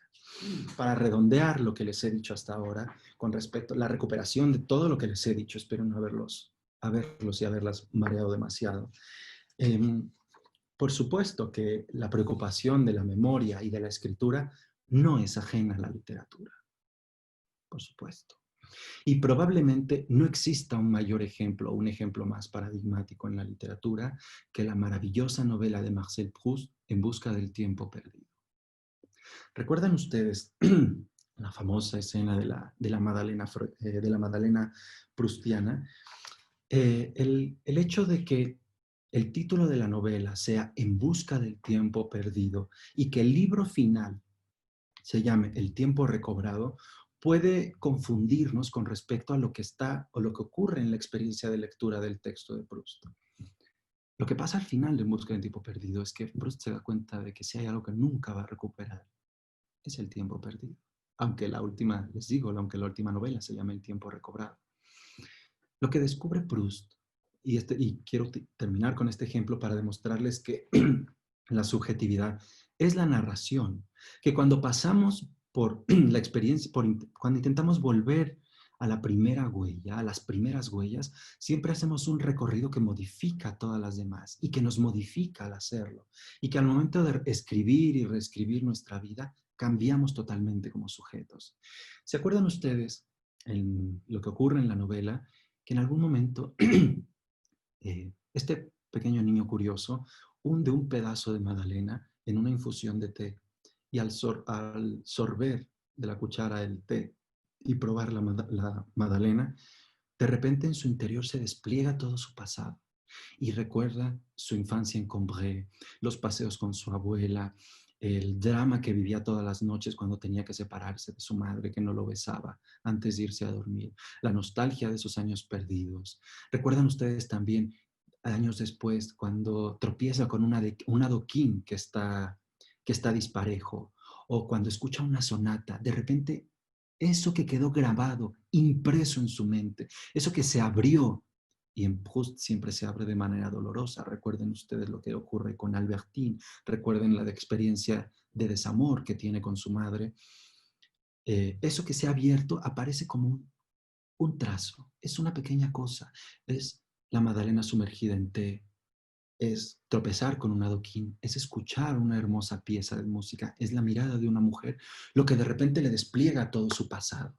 Y él comienza a través de la narración a buscar su pasado. Pero lo que encuentra Proust en esa primera experiencia de la magdalena no es la experiencia pura de la magdalena, porque, espero ser claro para explicarlo, porque no es un objeto puro el que encuentra una experiencia pura, es un hombre de 50 años, invadido de melancolía, el que se acuerda, el que regresa a esta experiencia, a esta primera experiencia que no va a recuperar. No recupera a ese niño, no vuelve a ser ese niño. Nunca deja de ser ese hombre melancólico que ve su infancia desde la distancia, desde la dolorosa distancia. Y ese hombre que durante 7 tomos está buscando las claves a través de esos surcos, de esos abrirse pasos, de esas huellas que quedaron impresas en su psique. Ese hombre que está intentando reconstruir toda su vida pasada, al final de lo que se da cuenta es que es imposible reconstruirla y que lo único que le quedan son trazos. Ese hombre termina escribiendo. Hace muchos años de esto, el muro de la escalera por el que vi trepar el reflejo de la bujía, hace mucho tiempo que no existe. En mí también hay muchas cosas destruidas que yo pensé que iban a durar para siempre. Y se han formado nuevas, dando nacimiento a penas y alegrías que yo no podía prever entonces, del mismo modo que se me hace difícil entender las antiguas. También hace mucho tiempo que mi padre ya no puede decir a mi madre, vete con el niño. La posibilidad de tales horas no renacerá jamás para mí. Pero desde hace cierto tiempo he comenzado a percibir muy bien, si presto oídos, los sollozos que tuve la fuerza de contener ante mi padre y que solo estallaron cuando me encontré solo con mamá. En realidad, esos sollozos nunca han cesado en mi vida y es solo porque la vida va callándose cada vez más a mi alrededor que los escucho de nuevo. Gracias. Gracias, doctor, por esta extraordinaria conferencia. Vamos a iniciar a continuación una sesión de preguntas y respuestas. Pueden escribir en el chat sus preguntas, las iré leyendo, pero también pueden utilizar la opción de levantar la mano para hacer sus preguntas mediante el micrófono. Ya tenemos una, la vamos a dejar un momento en espera porque ya hay algunas preguntas previamente. Por ejemplo, pregunta Noé Reyes, si la deconstrucción, como el proceso del psicoanálisis, nos resignifica, y voy a dar algunas otras preguntas, a ver si las podemos integrar. Pregunta Noé, ¿la deconstrucción como el proceso de psicoanálisis nos resignifica? Y pregunta Gaby Flores, escribe lo siguiente. Yo pienso que Heidegger se aleja de la persona como intrapsíquica de Freud, al señalar el ser en el mundo y viéndonos más como relacionales. No hay una psique interna sino relacional. Y pensaría también que Derrida va en ese mismo sentido relacional y que con eso se aleja de la explicación intrapsíquica de Freud. ¿Qué piensa de esto? Pregunta al doctor Sergio. Y vamos a ver una pregunta más. Esta será de Iván Arana, que pregunta lo siguiente. Tomar la explicación freudiana del funcionamiento de la psique y la memoria para criticar la idea presencia en la filosofía no supone elevarnos de la comprensión de funcionamiento de la memoria individual al de la memoria colectiva. ¿Cómo saber que el tránsito está del todo justificado? Parecería que este camino nos relativiza toda comprensión histórica. ¿Qué puede decirnos, doctor? Vale. Bueno, vamos primero con la primera pregunta. ¿La deconstrucción nos resignifica? Sí. Esa es la respuesta. Sí nos resignifica, pero la deconstrucción como una especie de herramienta teórica que utiliza Derrida, resignifica muchas otras cosas. No solamente resignifica, hace significar cosas que durante mucho tiempo no tuvieron la posibilidad de ser significadas, no tuvieron un espacio. Esa resignificación, en el caso muy concreto de Derrida y en el caso de la deconstrucción, como les decía, es una resignificación política. Es decir, no es solamente resignificar una cosa, es resignificar una cosa que ha sido silenciada, que ha sido reprimida, que ha sido expulsada fuera del orden social, fuera de la imaginación. Entonces, la resignificación tiene que ver con un gesto político reivindicativo. Es muy importante esto. Y yo añadiría que si utilizamos esta noción de la resignificación, en el caso de Derrida esa resignificación sería una resignificación ilimitada, porque nunca se termina de significar nada. Todas las cosas están siempre en proceso de significar y de dejar de significar una cosa, de construirse y de deconstruirse. Es un proceso perpetuo y constante. Luego, con respecto a la segunda pregunta, no la entendí. En lo personal no entendí la pregunta de la explicación intrafreudiana y la relación con Derrida. No sé si la persona que formuló la pregunta podría escribir en el chat para que se pueda leer, para que César nos pudiera hacer el favor de leer porque no entendí la referencia. Y te pediría si me pudieras leer de nuevo la tercera sobre la memoria colectiva. Escribe Iván Arana.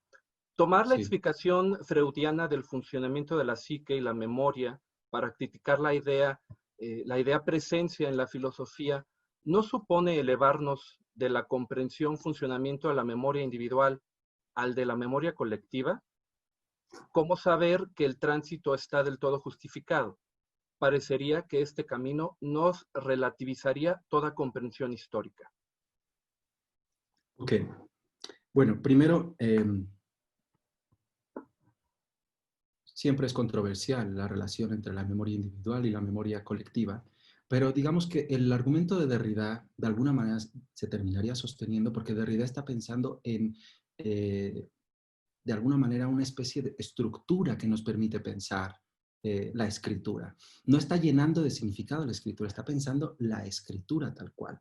Entonces, lo que ocurre con la escritura como la escritura como una inscripción de huellas, es que eso tiene lugar a nivel subjetivo y de alguna manera también en la memoria colectiva. Voy a dejar entre paréntesis la noción de memoria colectiva porque también tiene que ser cuestionada, deconstruida y criticada, ¿vale? Pero el paso entre una y otra, o sea, son pasos que con frecuencia se hacen, ¿sabes? Eh, el, el, el punto no sería tanto la controversia de cómo pasar de uno al otro, porque todo el tiempo se está construyendo de esa forma, ¿sabes? Es una labor que ya adquiriría un tercer camino, que es el camino de la historia, el camino de los historiadores, porque la necesidad en el caso del psicoanálisis, en el caso de la deconstrucción, que no tienen un compromiso tal cual con encontrar un origen puro, último, único, esto que decías tú de cierto relativismo histórico, la historia sí tiene esa pretensión. una pretensión que sabemos de todas maneras que es imposible de satisfacer, no se puede recuperar. Pero bueno, si uno está preocupado por el discurso histórico, la historia precisa señalar que hubo datos, que hubo experiencias. Entonces, digamos, no se contraponen ni la experiencia que describe Derrida de la escritura de la psique como una escritura de huellas con la escritura de la historia, creo que en el fondo se enriquecen, porque la labor del historiador que pues, está intentando descifrar un acontecimiento o volver a ese acontecimiento es similar a lo que, o podría serle muy útil las estrategias de la deconstrucción, porque en el caso de ciertos términos como la identidad nacional, el origen, cuando se comienza a discutir, por ejemplo, el género, la identidad nacional, también esos términos tienen que ser deconstruidos. Entonces, la pretensión de la historia, los buenos y los grandes historiadores saben perfectamente que no se puede recuperar una época histórica. Se puede arrojar luz e intentar acercarnos lo mejor posible, de manera lo más fidedigna posible, según las pretensiones de la historia, pero saben que esa mirada que ellos están viendo, y esa es la gran lección de la historia contemporánea, también es histórica. También podrá tener, en algún momento, lo que nos parece objetivo puede convertirse en una simple perspectiva. Entonces eso es lo que yo diría con respecto a esa pregunta, la relación entre la memoria colectiva y la memoria personal o la memoria individual. Para Derrida, el punto que los une es que ambas funcionan como una escritura de huellas, se imprimen huellas, las huellas quedan ahí y esas huellas tienen que ser interpretadas. En ambos casos es muy importante que, creo que omití decirlo, que para Derrida era fascinante que esas huellas que quedan impresas no se leen como nosotros leemos una hoja. Es lo que decía Freud con respecto a los sueños, se tienen que descifrar como los jeroglíficos, ¿recuerdan ustedes? O como la escritura china, los ideogramas chinos. Hay que descifrar, hay que hacer un proceso de reconstrucción constante. Ese proceso de reconstrucción creo que alimentaría muy bien el trabajo de la historia. Vamos a darle la palabra a Luis Langelotti, que ya tiene la manita levantada desde hace un momento para que pueda formular su pregunta. Adelante. ¿Qué tal? Buenas noches, Sergio. Saludos desde Buenos Aires, Argentina. Saludos a todos. En principio me gustó mucho la conferencia y bueno, voy a hacer dos preguntas breves. Vale. No, la primera que te quería hacer es cómo pensás vos que puede servir el pensamiento de Derrida con toda esta cuestión que estuvimos viendo hoy, y obviamente deben haber un montón de otros conceptos que quedaron por fuera, para pensar la cuestión de, bueno, de la colonialidad de los pueblos, ¿no? Sobre todo latinoamericanos, ¿no? Tomando como referencia esto que algunos autores llaman herida colonial. Digo, por un lado eso, ¿no? Cómo se pueden relacionar, digamos, toda esta cuestión que vos mencionaste, ¿no? Como revisar la historia, resignificar, ¿no? En principio esa pregunta. Y la segunda estaba en relación a el tema de las huellas primigenias. ¿Cómo lo relacionarías vos o cómo se podría pensar con esta idea de Lacan cuando él habla de letra de goce, ¿no? Porque si bien creo que, bueno, que Lacan comparte en cierta medida con Derrida esta idea de que no existe como que no hay inscripción o simbolización del trauma, pero de todas maneras él habla, ¿no? De letra de goce, ¿no? Como que hay algo que, si bien no es una huella primigenia, no sé. Lo planteo como una pregunta, a ver qué pensás vos. Esas dos preguntas. Vale, bueno, antes te querría preguntar, porque no conozco el término, ¿cómo entiendes herida colonial? ¿Cómo se ha trabajado la noción de herida colonial? La noción de herida colonial la trabajan estos autores, viste, que forman parte del grupo Colonialidad de Colonialidad, dentro de los cuales está Enrique Dussel, este argentino-mexicano, que es filósofo, y que justamente, yo te pregunto esto porque son muy críticos con la filosofía occidental tradicional, con todo el tema de la metafísica de la presencia, ¿no? Como que la tesis que ellos plantean, Walter Miñolo, el peruano Aníbal Quijano y otros, un poco lo que ellos plantean es, bueno, el otro costado de la colonialidad, perdón, de la modernidad es la colonialidad, ¿no? Entonces Ujú. ellos hacen una crítica muy, muy incisiva, digamos, de toda la filosofía occidental, ¿no? Inclusive, bueno, también tienen una postura crítica con el psicoanálisis, pero bueno, hay cosas que se pueden relacionar. Yo me dedico al psicoanálisis, pero me gusta el planteo que tienen estos filósofos porque es como un pensamiento situado, ¿no? Desde el sur hablan ellos, ¿no? Desde esto de, bueno, Latinoamérica, ¿no? De pensarnos como latinoamericanos, ¿no?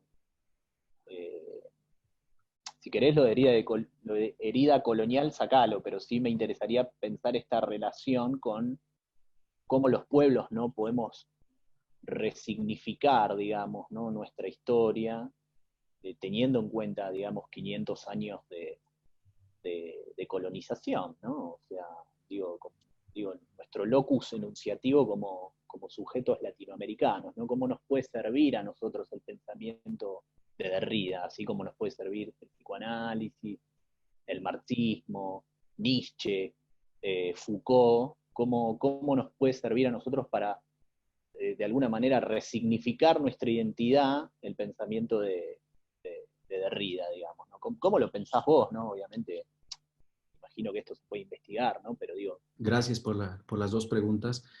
Mira, es el tema de la decolonialidad y de la colonialidad para Derrida es fundamental. Derrida era francés de origen argelino, judío. En Francia, como todos sabemos, es una nación eh, muy cerrada, donde la pertenencia cultural a Francia era una pertenencia a través de la lengua, a través de las colonias, y Derrida proviene de un territorio colonizado. ¿De acuerdo?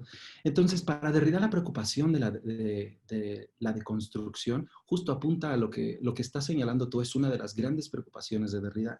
Uno de los términos, de estos términos acuñados por Derrida, un término muy largo, el término de falo-logo-fonocentrismo, alude la noción de centrismo, dice Derrida, la metafísica de la presencia, la forma en la que nosotros en la modernidad se ha estructurado sobre todo, ha sido privilegiando el falo, las estructuras patriarcales, el logos por encima de la razón, por encima de las emociones, el cuerpo, los sentimientos, el fono, la voz, la presencia por encima de la escritura, de las huellas, de los surcos, y centrismo, porque para Derrida siempre fue importante señalar que ahí donde el sujeto, por ejemplo, el sujeto heideggeriano, el Dasein de Heidegger, para Derrida era muy importante decir, ¿dónde está su marca sexual? Los sujetos tenemos marcas sexuales. Los sujetos somos sujetos sexuados. Los sujetos pertenecemos a una cierta sociedad. Y Derrida es uno de los grandes críticos que señala que las ideas también tienen pertenencias a ciertas reivindicaciones y construcciones como lo es el de la raza.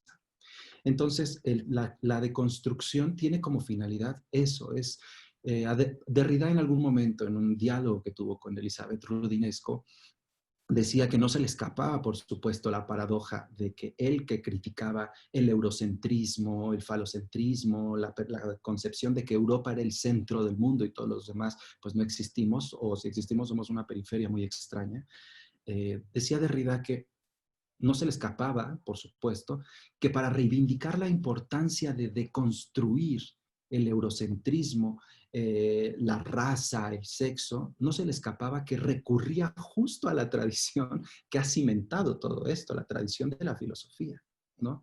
Y decía Derrida, pero es que la filosofía no solamente puede servir como ha servido para fundamentar ciertas concepciones antropocéntricas, eurocéntricas, falocéntricas, también tiene una parte subversiva. Y ese es el proyecto de la deconstrucción, demostrar que el pensamiento tiene una capacidad subversiva.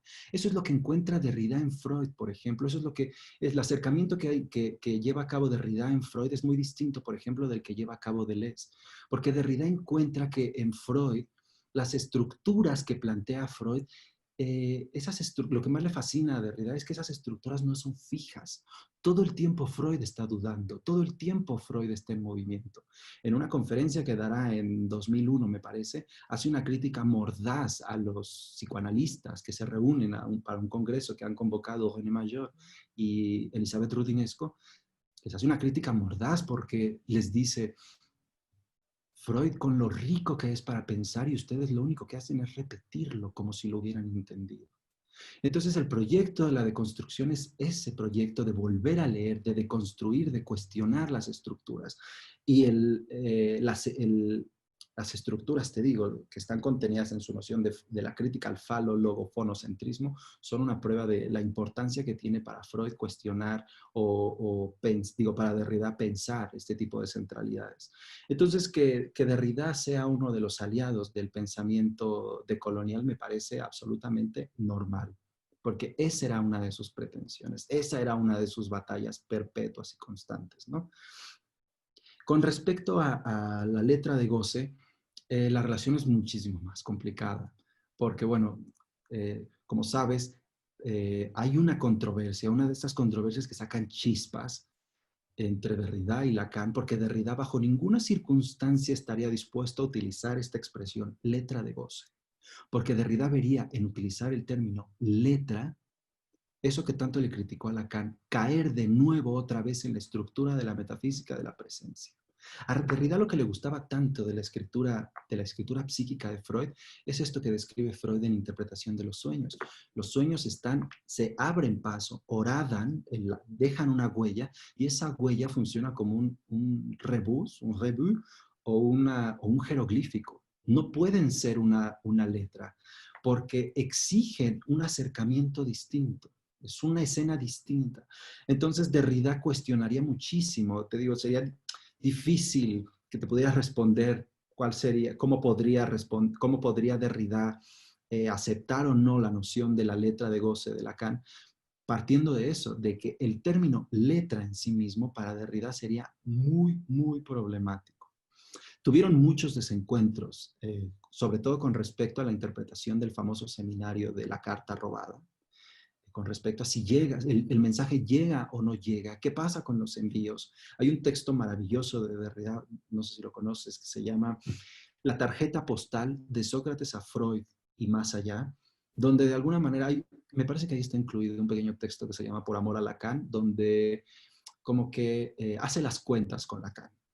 ¿De acuerdo? Y justo se pone a discutir este término, la letra, que, insisto, parecería por todo este vocabulario, la letra, la escritura, la interpretación, parecería que es una cosa así como muy exquisita y de eruditos, pero para Derrida es fundamental lo que provoca la separación entre pensar la psique como la inscripción como una letra, como la letra del goce, con lo problemático que es, no solo para Derrida, también para Lacan, la letra del goce. Entonces, te digo, en este texto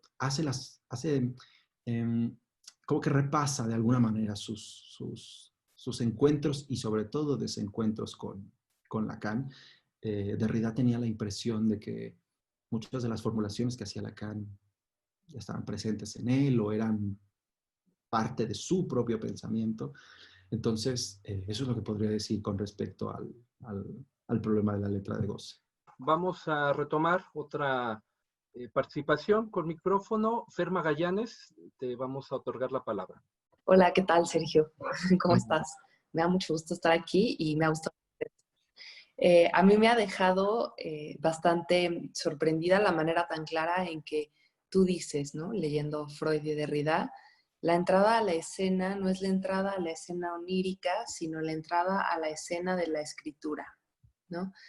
Y has dicho también que algo fundamental es que para Derrida la voz y la presencia toman una importancia mucho más grande que, por ejemplo, la idea de fálico castrado, ¿no? O como todas estas cuestiones que se han tomado dentro del psicoanálisis como de radical importancia, ¿no?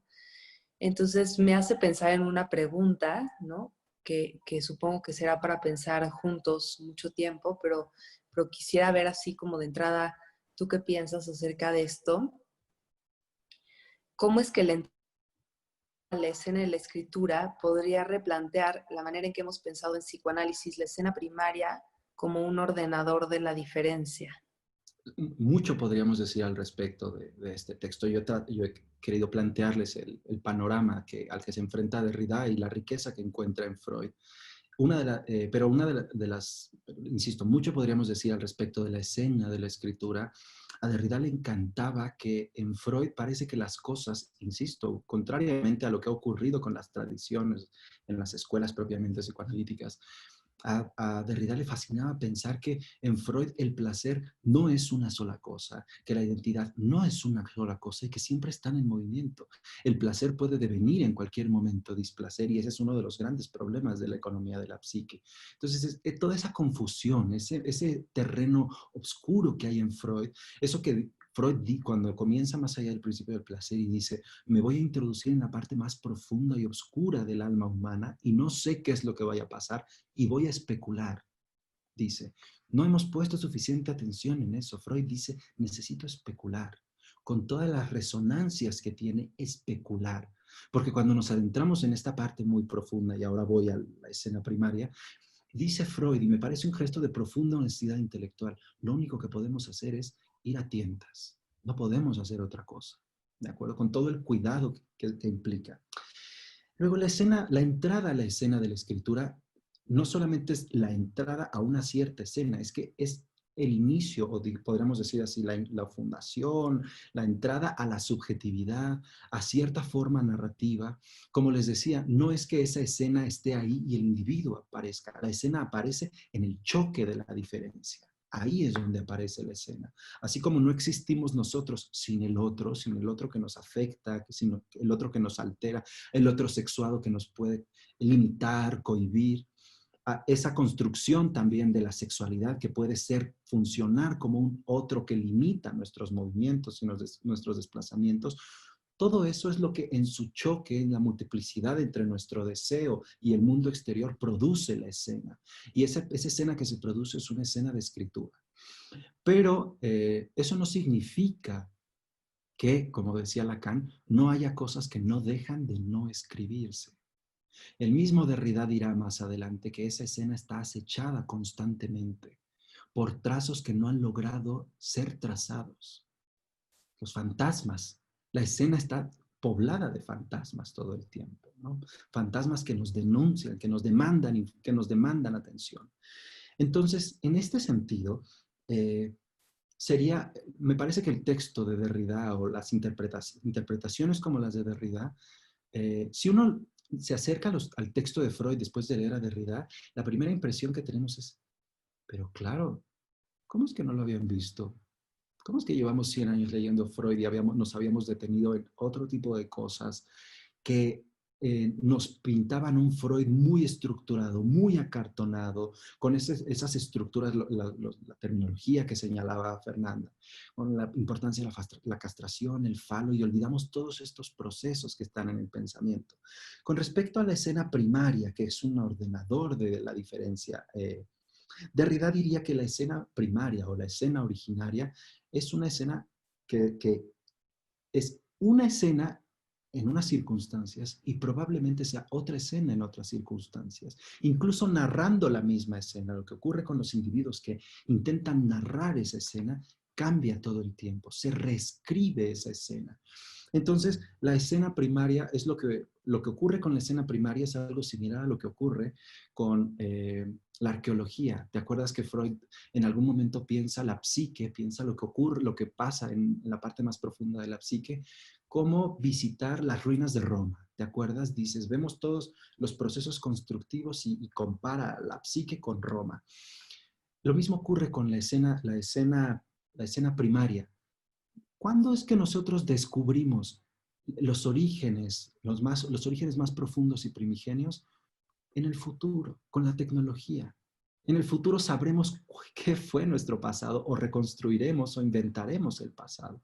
Sería maravilloso creo que dentro del trabajo analítico es fundamental no perder de vista esto, que la escena primaria que se narra y que es ordenadora de diferencia, es una escena que narra a un individuo que es un sujeto de deseo, un individuo que está completamente involucrado y atravesado por lo que está narrando. Entonces, esa escena originaria es móvil y, diría Derrida, deconstruible. Esa sería la labor o el trabajo del análisis.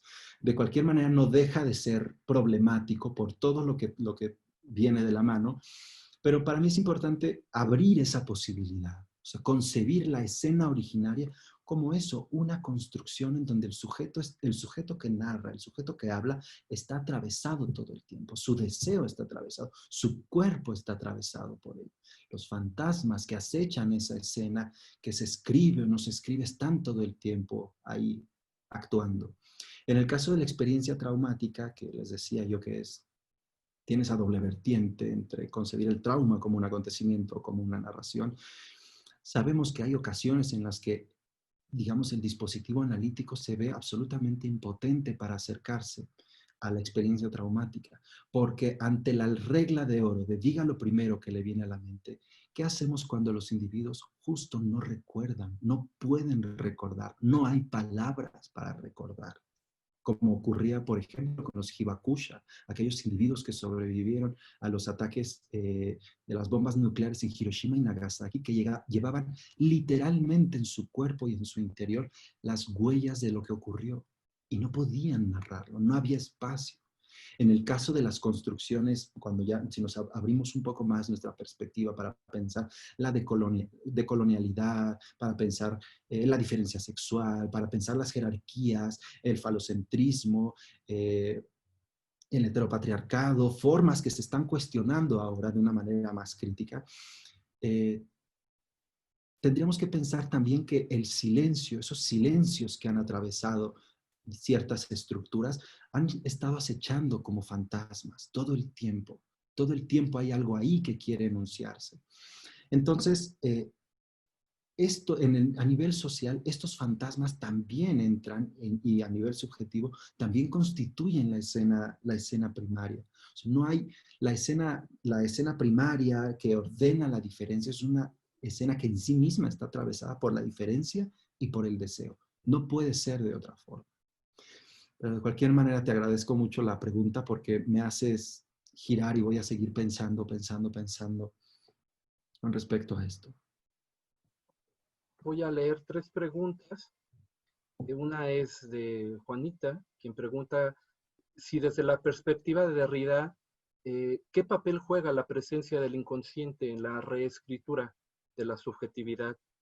Y una pregunta paralela, creo que es la de Unice, que se pregunta, ¿cómo se puede encontrar la forma de vivir con el trauma si la huella pura no existe?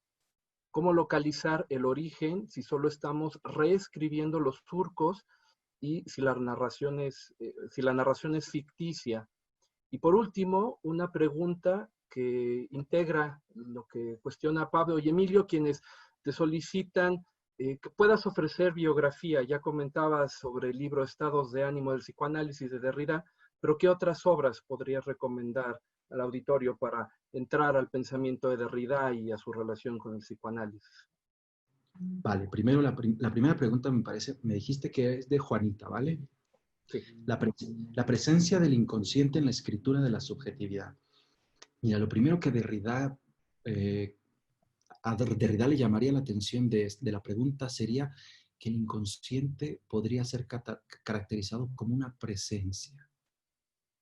El inconsciente, eso que irrumpe en los lapsus, en los actos fallidos, eso no podría entrar dentro de la presencia, no podría ser categorizado como una presencia, porque el inconsciente que hace que tropecemos, es justo lo que hace que tropiece la presencia y la conciencia, acecha todo el tiempo. Entonces no podría estar signado como una presencia en la escritura de la subjetividad, porque es eso que está todo el tiempo, la narración, el relato único, la identidad subjetiva en el caso del individuo, siempre está haciendo aguas por todas partes, por esta irrupción, esta pequeña irrupción del inconsciente que nunca alcanza a ser del todo presente. Es como un quiebre perpetuo y constante. En el caso de la estructura que piensa Freud, la de la pizarra mágica, ¿recuerdas que cuando les describí cómo funciona la pizarra mágica, les decía que hay una capa muy, muy, muy ligera, que es la que está abajo de la capa de plástico, que las dos se levantan en la escritura con el punzón? Y recuerdas que les dije que, según Derrida, esa era la capa más importante de todo el aparato psíquico.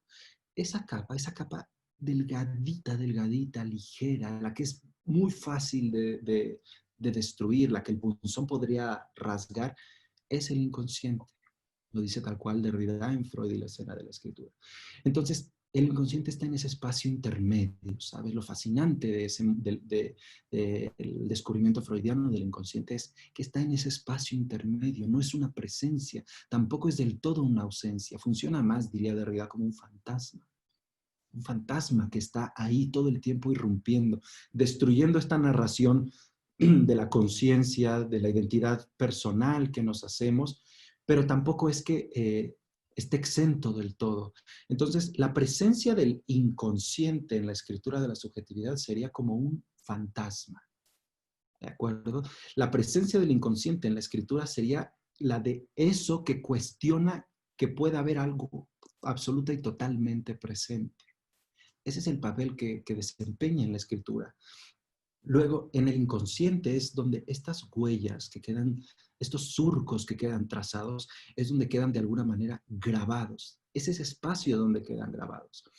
Entonces, digamos que si Freud destruyó esa concepción de la memoria como un espacio en donde están los recuerdos, convirtió al inconsciente en el espacio en donde está cifrado todo eso. Cifrado, diría Lacan, de alguna manera, como un lenguaje que tenemos que descifrar.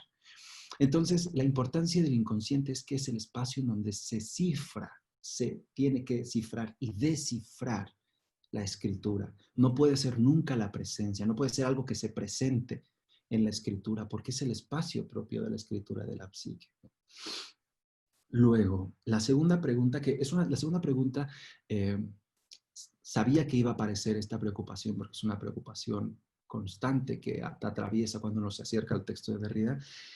Si nos estamos enfrentando a unas huellas que una altera a la otra constantemente y recordar es volver a pasar por esos surcos, es mirar de la misma forma, es volver a ser la víctima, es no poder moverse, es interpretar el mismo papel en la misma escena una y otra y otra y otra y otra vez, ¿cuál es el origen?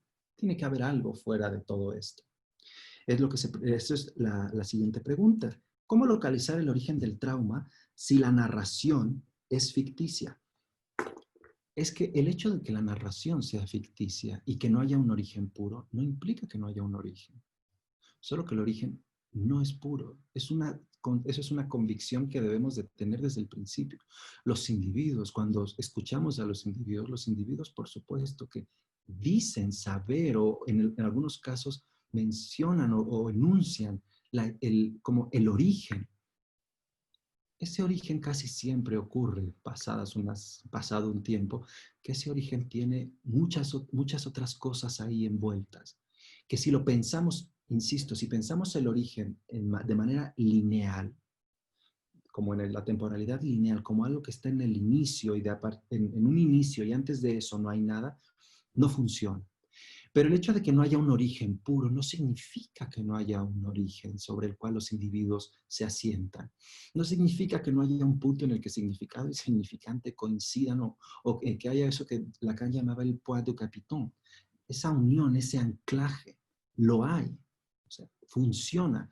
Pero ese anclaje es una construcción narrativa y subjetiva. Y diría Derrida, no tendríamos que temer a aceptar esto, a aceptar que no hay el origen, no hay el suelo firme. Hay un suelo sobre el que caminamos, pero ese suelo es una construcción. De hecho, diría Derrida, es mucho más rico pensarlo en el psicoanálisis de esta forma, porque en adelante, cuando el individuo puede remitirse a ese origen, reformular el origen, lo que tiene que hacer es, cuando se da cuenta de que el suelo voy a utilizar esta metáfora, el suelo sobre el que está parado no es un suelo absoluta y totalmente firme, sabe que ese suelo depende de cuánto camine, de dónde se pare, de dónde vaya. Es decir, ese origen siempre te invoca y te convoca como sujeto atravesado por un deseo. Entonces, en ese sentido, el origen juega un papel, siempre juega un papel fundamental, pero no es un origen puro. Si entendemos, vamos a meter más dentro de esta categoría. Si entendemos por puro como la experiencia pura y dura, irreductible, recuperada tal cual exactamente lo que pasó, no existe. Pero la simple pretensión de acercarte ahí cambia todo, absolutamente todo. Entonces el origen funciona. La apelación al origen funciona. Aunque sepamos perfectamente bien que no es un origen único, cerrado y fundacional, funciona apelar, funciona crear. A nivel social, por ejemplo, los relatos que narran la fundación de las ciudades, sabemos que esos relatos siempre están atravesados de mitología, lo mismo que ocurre con digamos, el origen de la subjetividad de cada individuo. Nosotros somos unos creadores de mitologías perpetuas todo el tiempo. Y el hecho de que esos mitos, esos orígenes no sean puros, no significa que podamos renunciar a ellos, porque nos dan sentido, porque nos configuran, porque nos hacen ser lo que somos. Lo que significa es que puede ser alterado. Eso es fundamental para el psicoanálisis. Tal vez las huellas no van a desaparecer. No va a cambiar la escena traumática si pensamos en el trauma, pero puede cambiar tu forma de relacionarte con ella. Puede ser alterado, reescrito. Y en ese sentido vale la pena volver por ahí. Como te decía, al final esta concepción de la escritura y de la relación con el origen, el trauma, la reescritura y las huellas condicionan una forma de la práctica analítica. Ya sea que la práctica uno pueda decantarse por la recuperación absoluta de esa experiencia pura que Freud mismo lo dice, de verdad es irrecuperable, irresignificable, o que optemos por este otro camino de la narrativización, de la narrativa una y otra vez. Sé que puede provocar vértigo el asumir que la narración es lo que termina definiendo no solamente la huella del trauma, sino también la temporalidad. Pero dice Derrida que eso es parte de la fascinación de Freud, que en el mundo de la metafísica tradicional tendría que existir un origen primero, puro, y a partir de ahí se encadenan un montón de cosas. Y en la narración de la metafísica tradicional, eso solo quería decir una cosa: el origen no se toca, no se deconstruye, no se altera, se sigue. A partir de ahí te lo comes como viene y en adelante todo seguirá partiendo de un mismo origen. Derrida dice, no, el origen se deconstruye, el origen se reinterpreta, porque el origen lo fundó alguien, lo puso alguien, lo inventó alguien. El origen de la subjetividad, el origen de las jerarquías sexuales, el origen de las jerarquías raciales, se deconstruyen. Los orígenes tienen que poder ser deconstruidos si queremos ser congruentes con la gran revolución freudiana. ¿Vale? Por último, bibliografía. Como les decía, Derrida lee con muchísima frecuencia a Freud, tiene muchos textos, las referencias de Freud a Freud salpican constantemente sus textos, pero les recomendaría, aparte de este texto, La tarjeta postal, publicado por Siglo XXI en español, La tarjeta postal de Sócrates a Freud y más allá. También les recomendaría Psique, Invenciones del otro. No sé en qué editorial esté publicado en español. Así se llama, Psique, Invenciones del otro. Luego, otro texto que se llama Resistencias al psicoanálisis. ¿De acuerdo?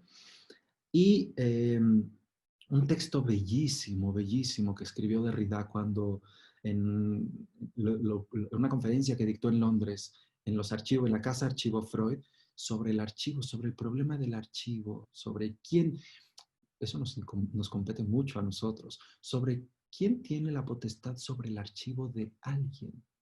¿Quién se puede nombrar como el heredero de las ideas, de la tradición, del quién, cómo, qué significa? ¿Qué significa hacer archivo, hacer memoria?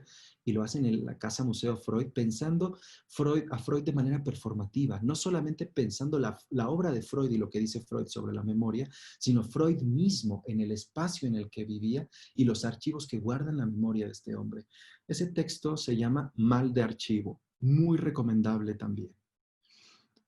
Y por último, ya veo, como por las intervenciones, veo que les interesaba esta parte de la deconstrucción que encuentra en el psicoanálisis un aliado para cuestionar estructuras sociales como el color, la raza, la nacionalidad, la identidad nacional.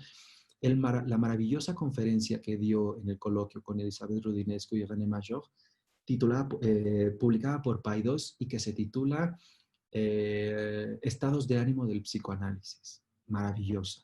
Pensando en concreto el tema de la crueldad. Dice Derrida en ese texto que si hay un discurso que tiene y debe decir algo con respecto a la crueldad, es el psicoanálisis, no la política, no la filosofía, no la filosofía política o la sociología. Todos esos discursos pueden decir cosas importantes, pero si hay alguien que debe decir algo y debemos escucharlo, es el psicoanálisis.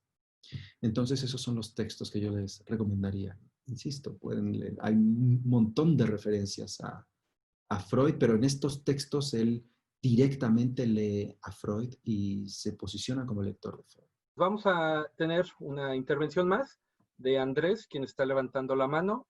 Te activamos el micrófono y tienes la palabra. Hola, muy buena exposición, me gustó bastante. Muchas gracias por eso.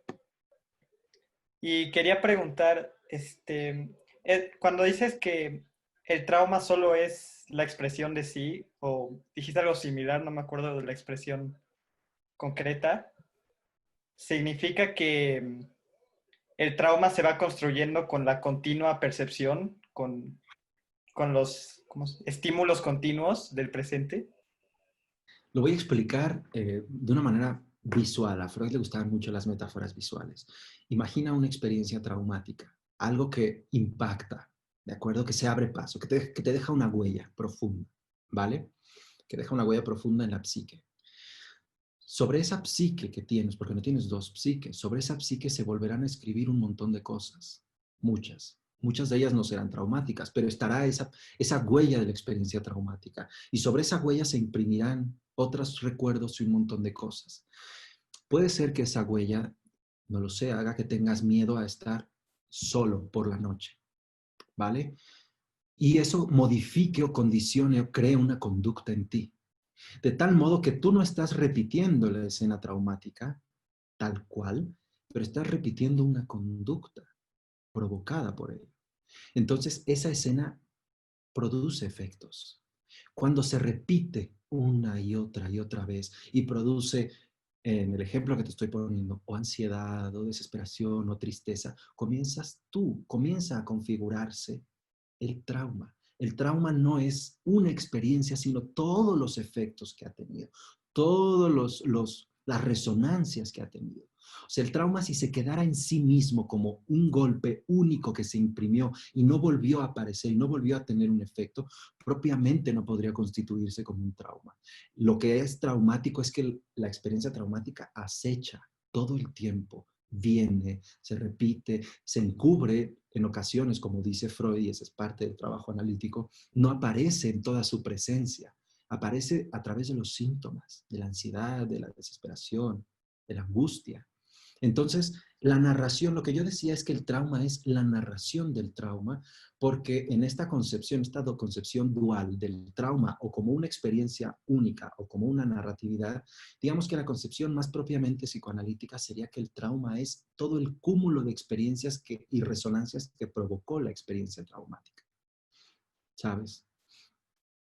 Por ejemplo, les ponía el ejemplo de los Hibakusha, estas personas, que es el nombre que se les da a las personas que sobrevivieron a los bombardeos de Hiroshima y Nagasaki, personas que llevaban en su cuerpo radiación, que si tuvieron hijos transmitían esa radiación, transmitían todo eso, en un país que fue después ocupado, inmediatamente después de la guerra, ese país fue ocupado y fue prohibido hablar sobre el tema. No había narración de esa experiencia traumática. Entonces, durante el tiempo que no se pudo hablar, eso provocó efectos, ¿sabes? Esos silencios incómodos que se transmitían desde las malformaciones físicas por la radioactividad que tenían en sus cuerpos, provocó efectos. Y cuando se comenzó a hablar del tema, se comenzó a narrativizar, se creó todo ese panorama del trauma. Ya Hiroshima y Nagasaki dejaron de ser un acontecimiento doloroso que marcó a personas para introducirse en la trama de la vida de individuos que ya le daban forma de como un trauma. El trauma siempre atraviesa en su repetición a los individuos. Eso es una condición fundamental. Bien, creo que podemos ir concluyendo esta noche con las actividades. Ha sido una conferencia muy enriquecedora que integra el pensamiento freudiano en esta parte muy concreta, desde el proyecto, desde la pizarra, con el pensamiento muy original, muy deconstructivo, para utilizar su palabra, de Derrida. Así que agradecemos al doctor Sergio Rodia por su excelente conferencia. Y finalmente, a nombre del Círculo Psicoanalítico Mexicano, agradezco a todos ustedes su asistencia y los invitamos a estar atentos a las redes sociales del Círculo Psicoanalítico Mexicano para conocer las próximas actividades y los próximos eventos que se estarán realizando por vía online. Gracias nuevamente y buenas noches. Gracias a todos. Hasta luego.